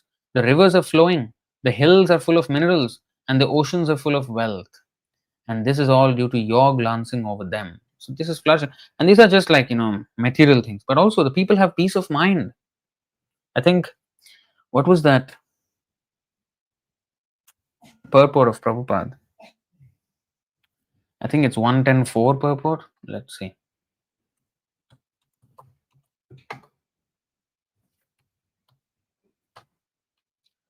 Yes. Kamam vavarsha parjanyah sarva kamadughamhi sishichuh sma vrajan gavah payasodhasvatir muda. During the reign of Maharaj Yudhishthir, the clouds showered all the water that people needed. Now there are droughts, there is famines, there are cyclones, there is earthquakes, there is wars, there is famine. There's just, and even for example, now Singapore, oh, everything looks okay. Oh, no, we don't have any of those things. We have comfortable, everybody's having nice. But see, we are dependent heavily on connections with other nations. In Singapore here, if something happens, we have no natural resources here. No food grows, nothing almost. Something grows, but almost nothing. It is not sufficient to sustain this civilization. It's fully dependent on trade, no natural resources. So it's a very delicate situation, very fragile situation. So anyway, here it's natural resources, you see. During the reign of Maharaj Yudhishthira, the clouds showered all the water that people needed, and the earth produced all the necessities of man in profusion. Due to its fatty milk bag and cheerful attitude. See, the cheerful attitude is very important. The cow used to moisten the grazing ground with milk. Now, purport is very nice. How Prabhupada asks questions. The basic principle of economic development is centered on land and cows. People don't have that now. The necessities of human society are food grains, fruits, milk, minerals, clothing, wood, etc. One requires all these items to fulfill the material needs of the body. Certainly, one does not require flesh and fish or iron tools and machinery. During the regime of Maharaj Yudhishthira, all over the world there were regulated rainfalls. Rainfalls are not in the control of human being. The heavenly king Indradeva is the controller of rains and he is the servant of the Lord. When the Lord is obeyed by the king and the people under the king's administration, there are regulated rains from the horizon. And these rains are the causes of all varieties of production on the land. All this is explained in Bhagavad Gita actually, 3rd chapter. Not only do regulated rains help ample production of grains and fruits, but when they combine with astronomical influences, there is ample production of valuable stones and pearls. Grains and vegetables can sumptuously feed a man and animals, and a fatty cow delivers enough milk to supply a man sumptuously with vigor and vitality. Okay, so here are the questions now. They start. If there is enough milk, enough grain, enough fruit, enough cotton, enough silk, and enough jewels, then why do people need economic development in the shape of tools and machines? Can tools and machines supply vigor and vitality to men and animals? Can machinery produce grain, fruit, and milk, or jewels and silk? Are jewels and silk, along with varieties of foodstuffs prepared with ghee, grain, milk, and fruits, not sufficient for man's pure, luxurious, and healthy life? Then what is the need of an artificial, luxurious life of cinemas, cars, radio, flesh, and hotels? Has this civilization produced anything more than the doggish mentality of quarreling individually and nationally? Has this civilization enhanced the cause of equality and fraternity by sending thousands of men into a hellish factory and the war fields at the whims of a particular man? It is said here that the cows used to moisten the pasturing ground with milk because their milk bags were fatty and the animals were joyful. Do they not require, therefore, proper protection for a joyful life by being fed with a sufficient quantity of grass in the field? Why should men kill cows for their selfish purposes? Why should man not be satisfied with grains, fruits, and milk, which combined together can produce hundreds and thousands of palatable dishes? Why are there slaughterhouses all over the world to kill innocent animals? Maharaj Parikshit, grandson of Maharaj Yudhishthira, while touring his vast kingdom, saw a black man attempting to kill a cow. The king at once arrested the butcher and chastised him sufficiently. Should not a king or executive head protect the lives of the poor animals who are unable to defend themselves? Is this humanity? Are not the animals of a country citizens also? Then why are they allowed to be butchered in organized slaughterhouses? Are these the signs of equality, fraternity, and non violence? Therefore, in contrast with the modern, advanced, civilized form of government, an autocracy like Maharaj Yudhishthira's is by far superior to a so called democracy in which animals are killed and a man less than an animal is allowed to cast votes for another less than animal man. Look at the scathing criticism of the modern civilization by Prabhupada. Absolutely, what is that? Acidic. Scathing. We are all creatures of material nature. In the Bhagavad Gita, it is said that the Lord Himself is the seed giving father, and material nature is the mother of all living beings in all shapes. Thus, material nature has enough foodstuffs, both for animals and for men, by the grace of the Father Almighty, Sri Krishna. The human being is the elder brother of all other living beings. This is called Bhungshva Rajyam Samriddham. Enjoy a flourishing kingdom. Sometimes Christians, they show the Bible and they say, oh, the animals are meant for the enjoyment of man, and therefore we can kill animals. Enjoyment means what? Killing and eating. You enjoy with your wife means what? You kill and eat her. You enjoy your children means what? You kill and eat. Is that what you do? Enjoy does not mean kill and eat. Enjoy means live with them harmoniously.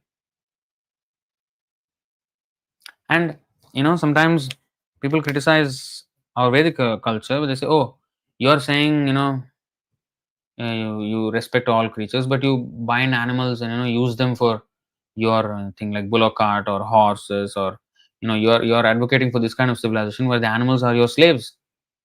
Okay, first of all, the animals would want to actually move about, and when the human beings are devotees of Krishna, when they are following the Vedic culture in service of Krishna, now when they employ the animals in such service, the animals are helping the human beings in their religious, righteous way of life.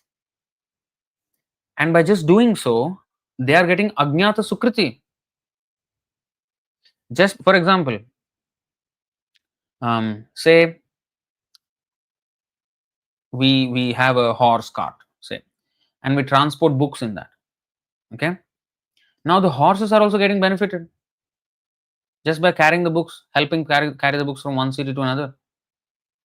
So they do not know what they're doing, but it's Ajnata Sukriti. That means they are doing pious activity without even them knowing.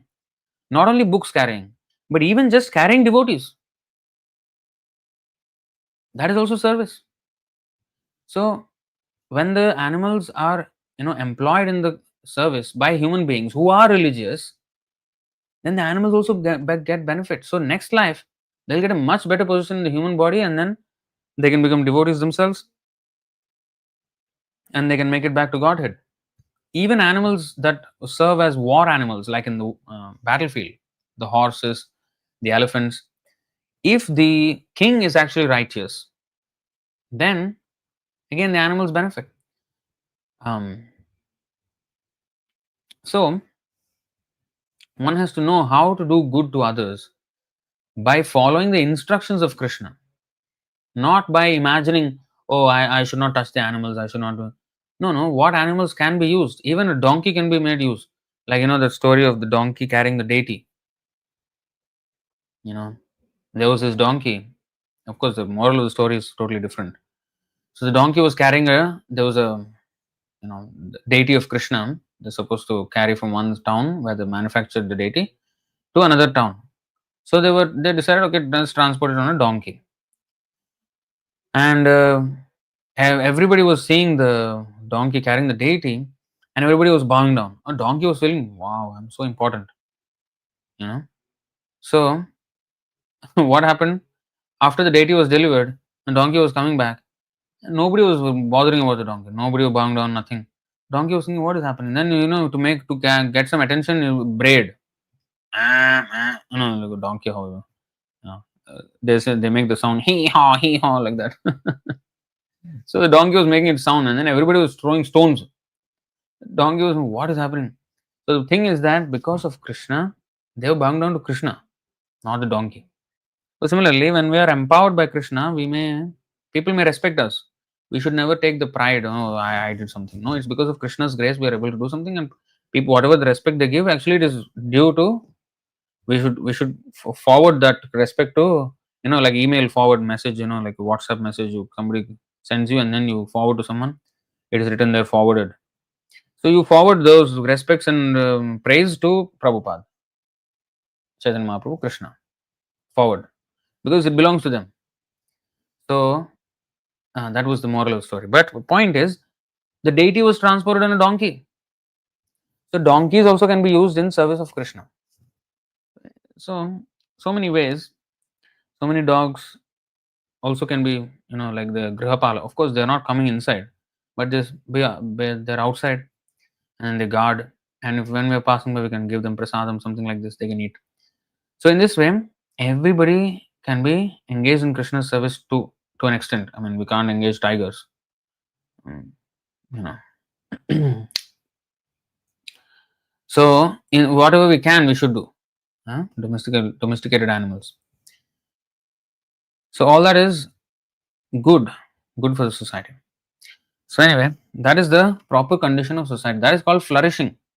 Bhungshva rajyam samriddham. So when the devotees are ruling, then the kingdom will flourish. Now, actually, Ravana's kingdom was also flourishing. It was full of gold and it was fully beautiful. But the destruction was imminent because all that was built on hate for the Lord.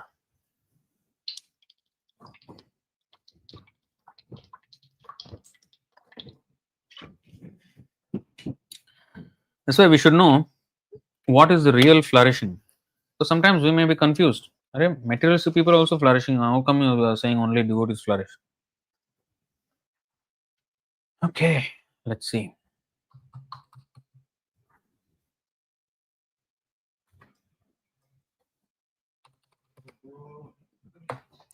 Okay, you see.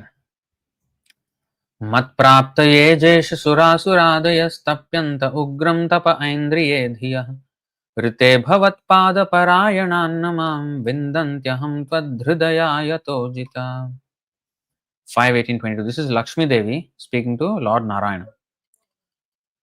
O Supreme Unconquerable Lord, when they become absorbed in thoughts of material enjoyment, Lord Brahma and Lord Shiva, as well as other demigods and demons, undergo severe penances and austerities to receive my benedictions. But I do not favor anyone, however great he may be, unless he is always engaged in the service of your lotus feet. Because I always keep you within my heart, I cannot favor anyone but a devotee. So Lakshmi Devi is saying, all that flourishing, kingdom, which Krishna says in the today's verse, such favor of Lakshmi, the fortune. Lakshmi Devi says, I only favor a devotee, I don't favor others. She's saying, I do not favor anyone, however great he may be, unless he is engaged in your service, Narayana. Now,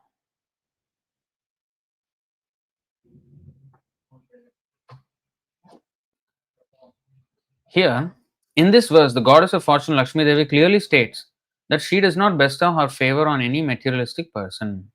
Although sometimes a materialist becomes very opulent in the eyes of another materialist, such opulence is bestowed upon him by the goddess Durga Devi, a material expansion of the goddess of fortune, not by Lakshmi Devi herself. So the material wealth that we may see with a rich materialist who is not a devotee, that is actually not a blessing of Lakshmi Devi. That is a blessing of Durga Devi. Now, I may say, Durga or Lakshmi, wealth is wealth. Na, I got wealth. Okay, I'll do Durga Puja instead of Lakshmi Puja. Now it is anyway Navratri. I'll do Durga Puja. Is that? No. Let's try to understand. So, such opulence is bestowed upon him by the goddess Durga Devi, a material expansion of the goddess of fortune, not by Lakshmi Devi herself. Those who desire material wealth worship Durga Devi with the following mantra: Dhanam Dehi, Rupam Dehi, Rupavati Bharyam Dehi. O worshipable Mother Durga Devi, please give me wealth, strength, fame, good wife, and so on.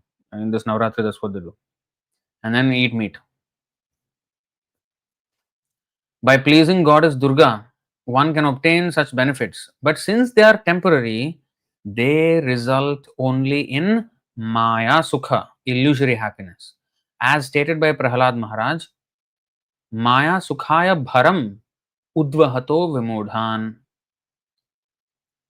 Srimad Bhagavatam 7.9.43. Those who work very hard for material benefits are Vimudhas, foolish rascals, because such happiness will not endure. Will not endure. Krishna. On the other hand, devotees like Prahlad and Dhruv Maharaj achieved extraordinary material opulences. But such opulences were not Maya Sukha. When a devotee acquires unparalleled opulences, they are the direct gifts of the goddess of fortune, who resides in the heart of Narayana. The material opulences a person obtains by offering prayers to the goddess Durga are temporary. As described in the Bhagavad Gita, Antavattu phalam tesham tadbhavat alpamedhasam. So this is the difference between Lakshmi Devi's benediction and Durga Devi's benediction. Durga Devi's benedictions are always temporary. Lakshmi Devi's is permanent. Antavattu phalam tesham tadbhavat alpamedhasam. Men of meager intelligence desire temporary happiness. We have actually seen that one of the disciples of Bhaktisiddhanta Saraswati Thakur wanted to enjoy the property of his spiritual master, and the spiritual master, being merciful toward him, gave him the temporary property but not the power to preach the cult of Chaitanya Mahaprabhu all over the world. That special mercy of the power to preach is given to a devotee who does not want anything material from his spiritual master but wants only to serve him. The story of the demon Ravana illustrates this point. Although Ravana tried to abduct the goddess of fortune, Sita Devi, from the custody of Lord Ramachandra, he could not possibly do so. The Sita Devi he forcibly took with him was not the original Sita Devi but an expansion of Maya or Durga Devi. Yes, actually, this is true. In the Kurma Puran, this secret is there that when Ravana abducted Sita, actually, it was not the real Sita. So, when she went into the cottage to bring the fruits to give the so-called sadhu, Ravana came in the guise of a sadhu. When she went inside, the original Sita went to Agnilok, Agnidev's abode, and then the Maya Sita, looking exactly like the original Sita, came out, and then she was abducted. Otherwise, a demon cannot touch Mother Sita. So that Maya Sita, again, when after the whole episode was finished, Ravan was killed, there was Agni Pariksha for Sita. So at that time, Maya Sita went into the fire and went back to Agnilok. And from Agnilok, the real Sita came into that fire and then came out. So that real Sita went with Lord Ramachandra to back to Ayodhya. So this is there in the Kurma Puran explained. 2 verses are there. It is also explained in our Chaitanya Charitamrita. Those 2 verses are there. Chaitanya Mahaprabhu shows those 2 verses to this, I think, Ramdas Vipra. So anyway, so that is the point here. The Sita Devi he forcibly took with him was not the original Sita Devi but an expansion of Maya or Durga Devi. As a result, instead of winning the favor of the real goddess of fortune, Ravana and his whole family were vanquished by the power of Durga Devi. Srishti Sthiti Pralaya Sadhana Shakti. Pralaya means destruction. So the wealth bestowed by Durga Devi upon the materialists and the wealth bestowed by Lakshmi Devi upon the devotees, 2 totally different things. So we should not, as devotees, think that, oh, I'm trying to be devotee, but I'm not having the advantages that person has. He has so much wealth and comfort, and I don't have. No. Don't be enamored by such things. We should know like this. We should know what is what. That he may have all those things, but those will be the cause of his downfall. Whereas Krishna is putting me in this position because I am not capable to handle wealth. I may fall down. So Krishna is actually protecting me from falling down because I am trying to be his devotee. Whereas Krishna is not protecting him from falling down because he is not taking shelter of Krishna.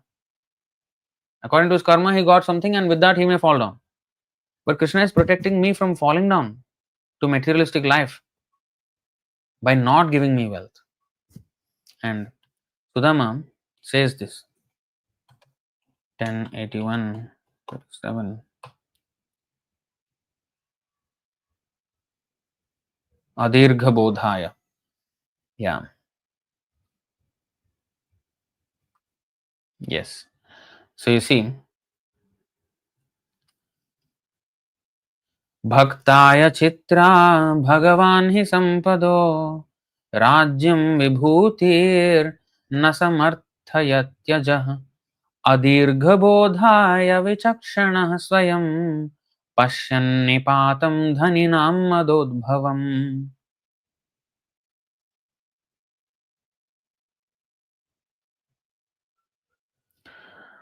To a devotee who lacks spiritual insight, that means who is not very advanced spiritually. He may be a devotee, but he is not very advanced in devotional service yet.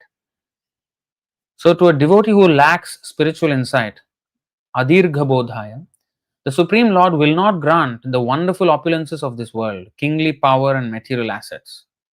Indeed, in his infinite wisdom, the unborn Lord well knows how the intoxication of pride can cause the downfall of the wealthy. And therefore, he may not give us. And that's a good thing. That's a good thing. So, we should know that whatever we have or whatever we don't have is all the blessing of the Lord. We should just focus on becoming his devotee. Then we can enjoy life. We can enjoy life. Vishwam Purna Sukhayate. Bhungshvarajyam Samriddham. So, it is not just that kingdom, also the other kingdom is our body. Right? Of course, here Krishna is saying you enjoy the whole kingdom, which is the kingdom. But also our body itself, you see in the Nava Dvara Pure Dehi. Nava Dvara.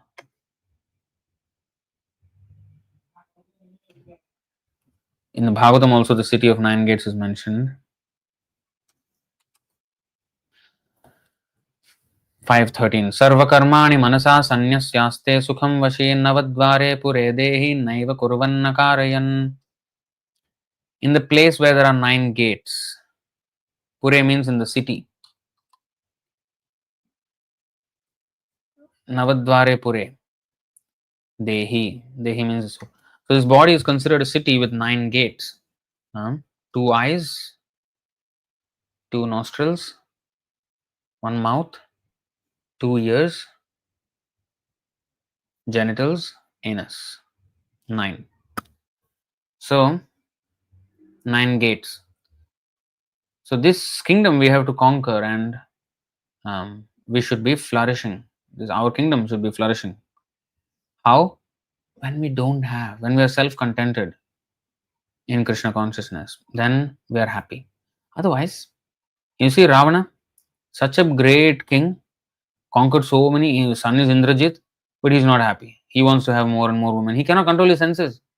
If he is happy, he does not want to do all these things, raping other people, killing them, killing brahmanas, killing cows, torturing people. Why he would do these things? He is contented, but he is not. And therefore, he is restless and mischievous and does all sorts of sinful acts. Look at Hiranyakashipu. Oh, conquered all the 3 worlds and this and that, but he is not peaceful. His son is just chanting the name of Narayana and he's getting so triggered and agitated, and then he wanted to torture and kill his son. See, his mind is not peaceful. So he may have conquered the entire world, but he did not even conquer his senses. Bhungshvarajyam samriddham, enjoy a flourishing kingdom. So, of course, we are not Arjuna. In our case, we have to, of course, our body, but also we have to spread this Krishna consciousness movement everywhere. And for that, we have to fight. Fight means not like, wage a war against everyone. Fight against Maya by distributing books. We cannot release arrows like Arjuna, but we can release books. So we should release books and make people devotees. So that is the war that we are waging. It's a very Kevala Ananda Kanda. Paramakaruna Pahudujana Nitai Gaurachandra Sabha Avatar Sar Shiromani Kevala Ananda Kanda. So their Gaurnitai, Chaitanya Mahaprabhu's mission, movement is full of bliss. Even though we are waging a war against Maya, that war is actually blissful war. There is no killing, there is no gore. It's just peaceful war. Books, holy name, prasadam. So these are our weapons. Sangopangastra parshadam, astra parshadam. So these are our astra or weapons. Shastra. So Bhungshvarajyam samriddham Mayavaite nihata purumeva nimittamatram bhava savyasachin. Now, last part of this lecture, Savyasachin. Savyasachin means he is very expert in throwing arrows. In fact, in another place, Prabhupada says that Sabyasachi means he could, release arrows with his right hand and also left hand with the same dexterity. Usually, one is right-handed or left-handed, but he is both-handed. With both hands, he can do the exact same thing with same proficiency, and also very very expert Sabyasachi. So Arjuna is an expert in his field. He is an expert in his field. Now the question is, this is the last part of the lecture that I wanted to explain. Should we become an expert and then serve Krishna to the best of our capacity, or should we just serve Krishna? Actually, it doesn't matter what our level of expertise is, because in the, as you just saw, the Ramachandra's army were monkeys. They were not experts in like Indrajit and all, or Ravana or Kumbhakarna, but they defeated. So whatever we may have, we should just use that in Krishna's service, and in that service itself our perfection will be there, our improvement, our honing of our skills, everything happens within that service. It's not that I learn something extra and then come to service. No, whatever I have, if I'm talented in something, okay, let me use that talent. But if I don't have anything, just let me just serve, and in that service I will learn many things. Actually, that's true. People who have dedicated their lives to Krishna's service, in that service they learn many many things. So everything they will learn within that service. So we should just not wait to become Sabyasachi and then start to serve Krishna, but we should just start to serve Krishna. And as we saw in the Vanara Sena of Ramachandra Bhagavan, they won the fight without being experts. Arjuna won the fight with being an expert, but honestly he was no match for Karna or Bhishmadev or Dronacharya. So actually they could not have won. But Jayastu Panduputranam Yesham Bhakshit Janardana. Because Krishna was on their side, they won the war. That's why there was this, I think Mahabharata, there is this incident where after the whole war is finished, Krishna takes the chariot to near the palace and then asks Arjuna to quickly come down. And Krishna gets down the chariot. As soon as Arjuna gets down and comes a little bit distance, the chariot bursts into flames. Arjuna was like, "What happened? How come?" No, the chariot should have been burst into flames long ago, with all the arrows and supernatural weapons that hit the chariot. In the battlefield itself, it should have gone. But because I was there, nothing happened. I was there protecting you. Now that the use for the chariot is finished, war is over. Let the effect now take place, and let the let the chariot be burned to ashes. Now, so it is because of Krishna's empowerment that Arjuna could fight. So we should never consider ourselves experts and therefore we can serve Krishna better. No, we will be able to serve Krishna because of his blessings, whether we have talent or not. Many people are talented, they are not serving Krishna. Because Krishna's blessing is not there. But if we are talented or not talented, if we have Krishna's blessings, we can serve. Um, so we should just become nimitta matram. We should just become an instrument in Krishna's plan, and that's how we should um, conduct ourselves.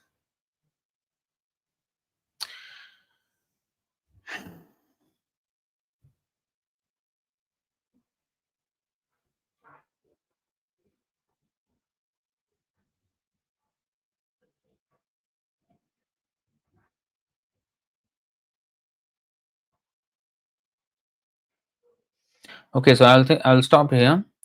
Any questions or comments? There are some comments here. Somebody Nirvana is asking कितना कमा लेते हो sir online से? अफसोस की बात है लेकिन कुछ नहीं कमाते हम, फ्री में देते हैं classes. So we don't earn anything. So he's asking how much you earn in this online live stream. Well, we have not monetized the live stream, so it's free service. And even if some money comes, what is your problem? If at all we monetize and money comes, what is your problem? Temple should not get money. Lakshmi should not be used in service of Narayan. It should be used. So we should also learn one thing, that we should not shy away from asking money for Krishna, nor should we stinge when we donate to Krishna. And we should not think that, oh, why are spiritual institutions after money? Why not? Why not? That money is used in Krishna's service. Doesn't need Krishna mission, doesn't need money. Everything requires capital. So we are using for Krishna's service. So that is to be done. Why that should be something bad? So this thing has to change. That everything other cinema, cricket, everything money is okay, but temple should not get any money. Why? Why? Nonsense attitude. Every money, all the money should come to Krishna only. Actually, all those businesses must close. All the sports industries, everything, all unnecessary anarthas, all can stop. Everything should come to Krishna, and our mission should expand. And because we actually do good to everybody, nobody else does.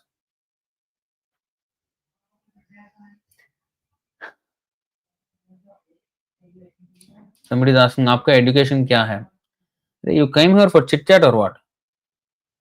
What is your problem? My education is Bhagavad Gita, Srimad Bhagavatam, Chaitanya Charitamrita, Nectar of Devotion, Nectar of Instruction, Ishopanishad, Perfect Question, Perfect Answer, Life Comes from all Prabhupada's books. This is my education. Happy? This is real education. This other education which makes you a slave to the corporate giants who just waste everybody's time and energy and money and lives. We don't want to be slaves of such rascals. So we want to be slave of Krishna. So my education is this.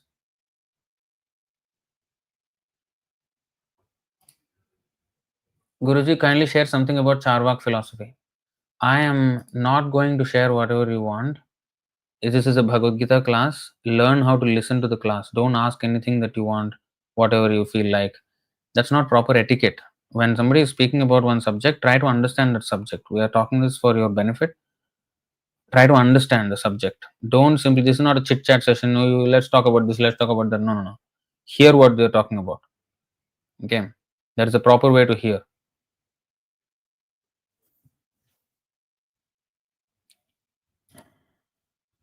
Babuji, I'm stuck in Maya dirt. Please help.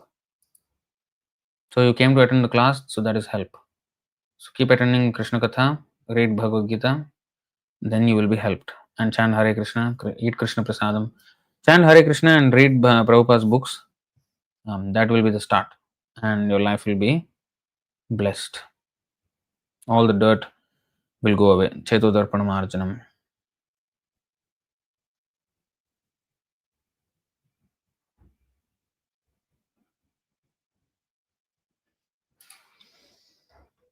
So, do you ever stop to consider that you may be buying into a metaphysical dogma without epistemological justification? Why not admit that you don't actually know what's going on? So you know. So you have decided that we don't have epistemological justification. You did not read the Shat Sandarbhas. Hmm? There is no more solid epistemological justification than our scriptures, Bhagavad Gita, Srimad Bhagavatam.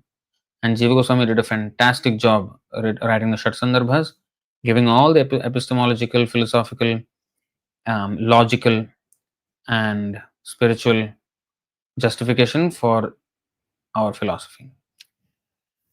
So, if you are, we know what is going on, and don't imagine and don't think because you do not know, nobody knows. Don't think like that. We know. We know because we take it from the Lord, and we're actually seeing it in action. So you start reading Bhagavad Gita first, Srimad Bhagavatam, Chaitanya Charitamrita. Read these books first, because you have not tried, you have not experimented with it. So I think it's best not to speak when you don't have experience of what we are doing. So we're not just buying into something blindly. We're not. We're not that stupid. Okay. So I urge you to take a Bhagavad Gita and start reading. And then you will know. And I'm saying this for your benefit, honestly, not just to win an argument here or say something just to create a sound bite. No, this is actually true. You will benefit once you start reading Bhagavad Gita and you will be struck with the logic. In fact, I'll show you this. Sri Chaitanya, Sri Krishna Chaitanya Daya Karaho Vichar.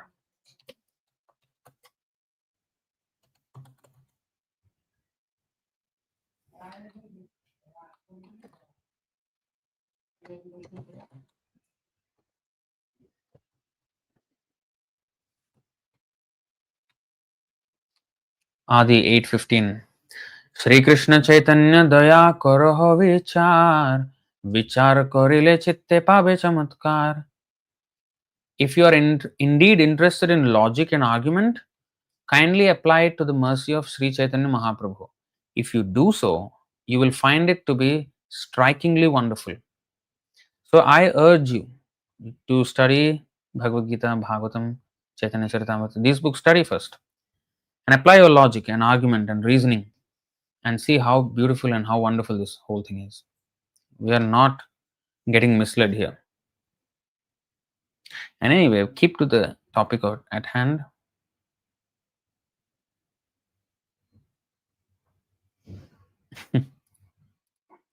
You're saying, I don't know what is going on either, by the way. The difference is between us is that I admit. No, the difference is between us is that we both admit you do nothing about finding it. I do something about finding what is going on by reading the books given by Krishna and apply your logic. That's the difference. So I want you also to experiment that and find the actual meaning of life and be fulfilled.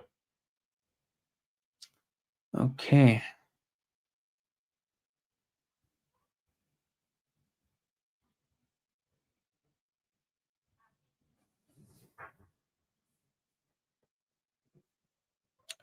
Three 28:18. Okay. 328:18 was mentioned in the comments.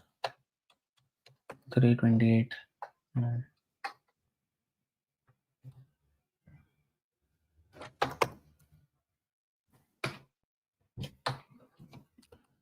कीर्तन्यतीर्थ यशसं Punyashlok यशस्करं Dhyayedevam samagrangam yavannachyavate manah.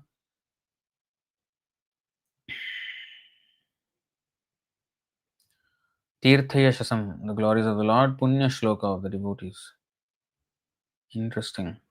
Interesting that Punya Shloka is translated as devotees. Yashaskaram. What is the verse before this?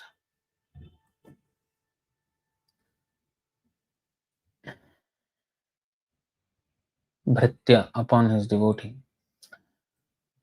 Apicha darshanam shashvat sarvaloka namaskritam santam vayasi kaishore bhrityanugraha kataram. The Lord is eternally very beautiful and is worshipable by all the inhabitants of every planet. He is ever youthful and always eager to bestow his blessings upon his devotees. Sarvaloka namaskritam. Kirtanya tirtha yashasam punya shloka yashaskaram dhyayat devam samagrangam yavannachyavate manah. The glory of the Lord is always worth singing, and for his glories enhance the glories of his devotees. One should therefore meditate upon the Supreme Personality of Godhead and upon his devotees. One should meditate on the eternal form of the Lord until the mind becomes fixed. Hmm.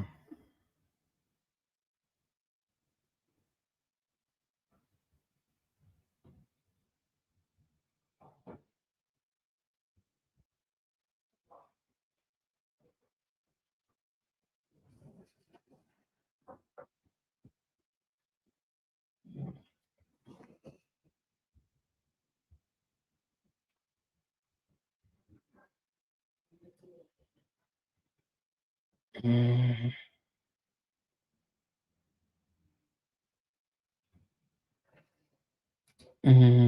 So this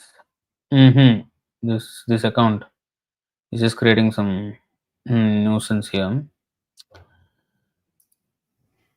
So the thing is, he has read all the Upanishads and everything, but he still do not understand anything. That means your reading is useless.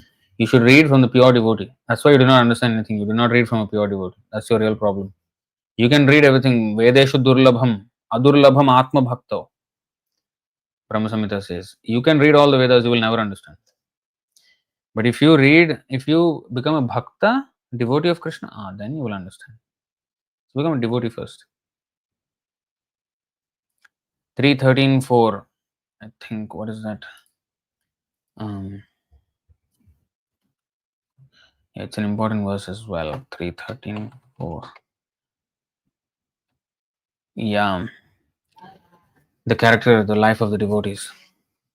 This is a very important verse. Shrutasya pumsam suchirashramasya nanmanjasa suribhiriditotha tat gunanushravanam mukunda padaravindam hridayeshu yesham. Persons who hear from a spiritual master with great labor and for a long time must hear from the mouths of pure devotees about the character and activities of pure devotees. Pure devotees always think within their hearts of the lotus feet of the personality of Godhead who awards his devotees liberation. Yes, very nice.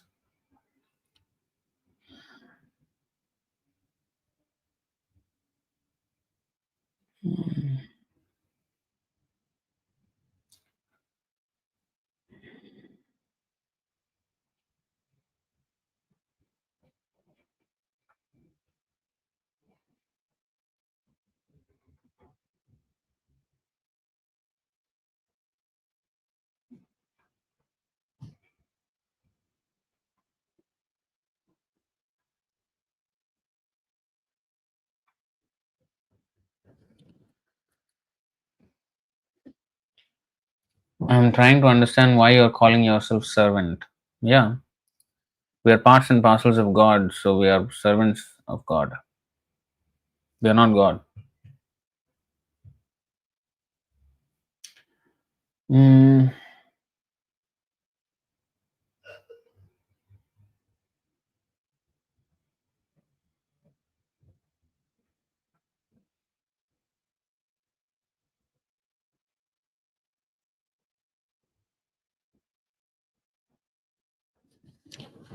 some people are just going on and on, but I will just answer any relevant questions. Mm,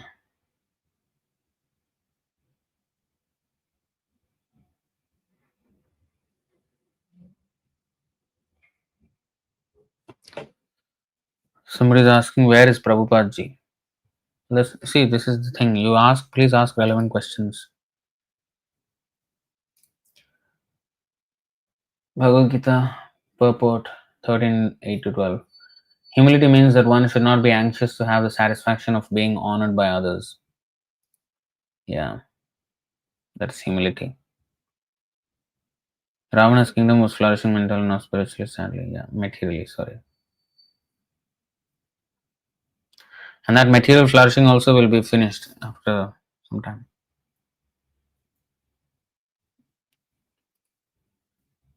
Yeah, in Bengali culture during Durga Puja, eating meat is normal. So this is the problem. So they think that doing this offering to Durga Devi, everything will be okay. But this is the problem. You see, 11:5:14. ये त्वनेवं विदोषन्तः स्तब्धाः सदभिमानिनः पशून् द्रुह्यन्ते विश्रब्धाः प्रेत्य खादन्ति ते च तान्. Those sinful persons who are ignorant of actual religious principles yet consider themselves to be completely pious, without compunction commit violence against innocent animals who are fully trusting in them. In their next lives, such sinful persons will be eaten by the same creatures they have killed in this world. This is what will happen. Skanda Puran 9, 10, 11. Well, it's there in the Chaitanya Charitamrita Madhya. Okay, let's go to 9, 10, 11 first. Because 9.200, I know it's.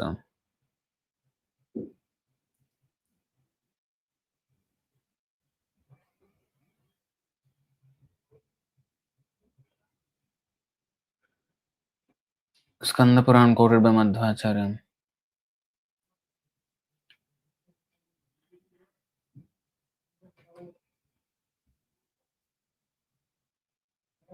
What is all this?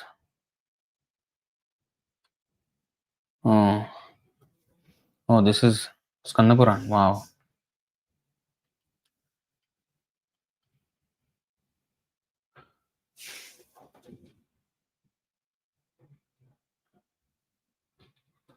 But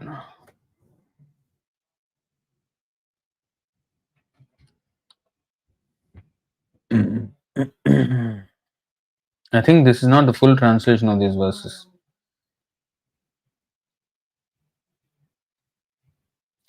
And I think this is not even the translation of this. If you see the Sanskrit, it doesn't match with the. There are verses, but I don't think this is a translation of it. The real thing is here. It's Kurma Puran 9.200. विप्रसभाय सुने ताहा कूर्म पुराण तार मध्य आयला पतिव्रता उपाख्यान.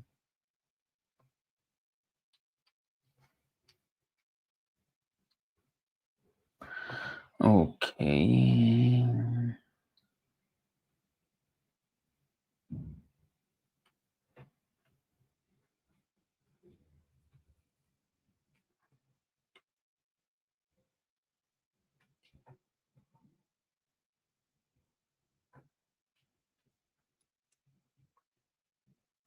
This is the verse. These are the verses. 9.210. No, 211.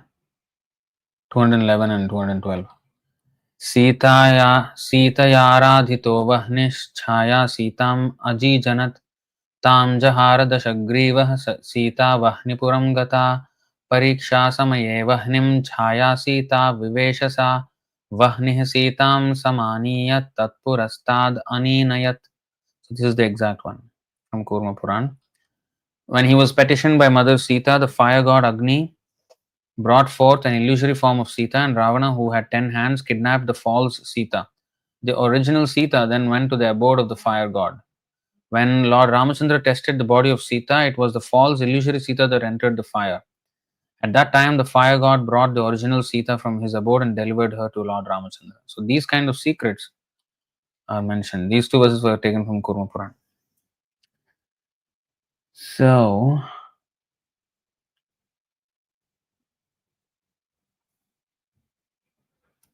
Can you explain intoxication of pride? Well, that's the demoniac quality. The classic intoxication of pride is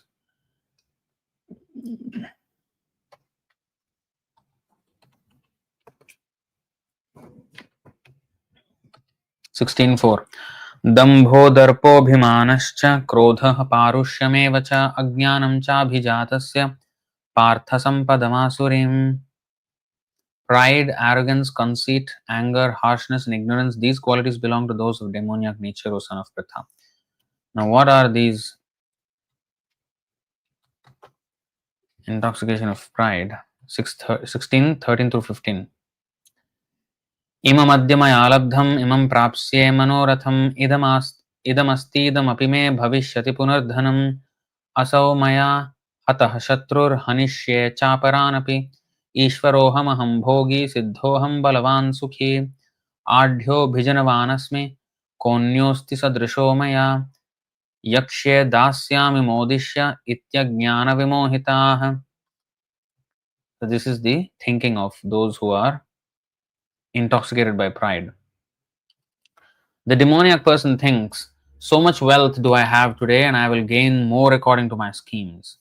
So much is mine now and it will increase in the future, more and more. He is my enemy and I have killed him. And my other enemies will also be killed. I am the Lord of everything, I am the enjoyer, I am perfect, powerful and happy. I am the richest man surrounded by aristocratic relatives. There is none so powerful and happy as I am. I shall perform sacrifices, I shall give some charity, and thus I shall rejoice.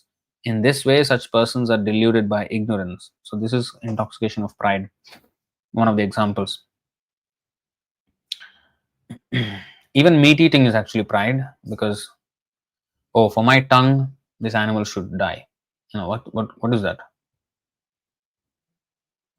Just for my 6-inch long tongue. Is this 6 inches long? And for that, so many animals have to give their life. How much pride is that? Okay.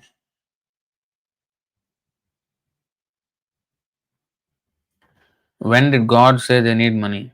Keep doing your dharma.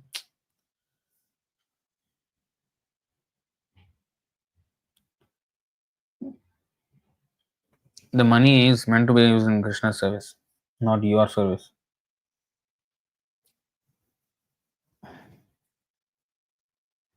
Somebody is asking, list down all the books. No, I'm not going to do that, sorry. Just read Prabhupada's books and ask relevant questions, please. Ask relevant questions.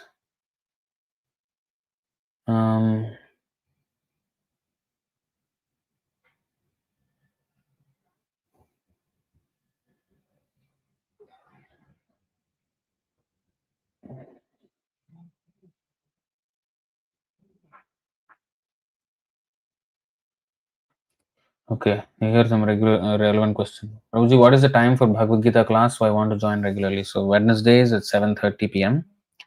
Sometimes it may be late. So 7:30 to 8, anywhere between that can start. So 7:30 is usual time.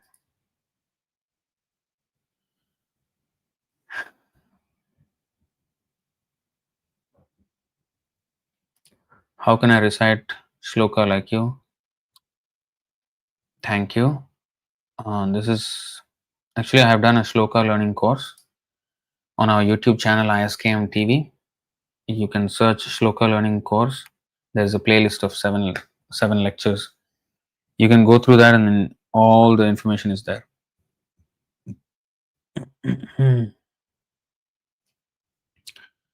Okay.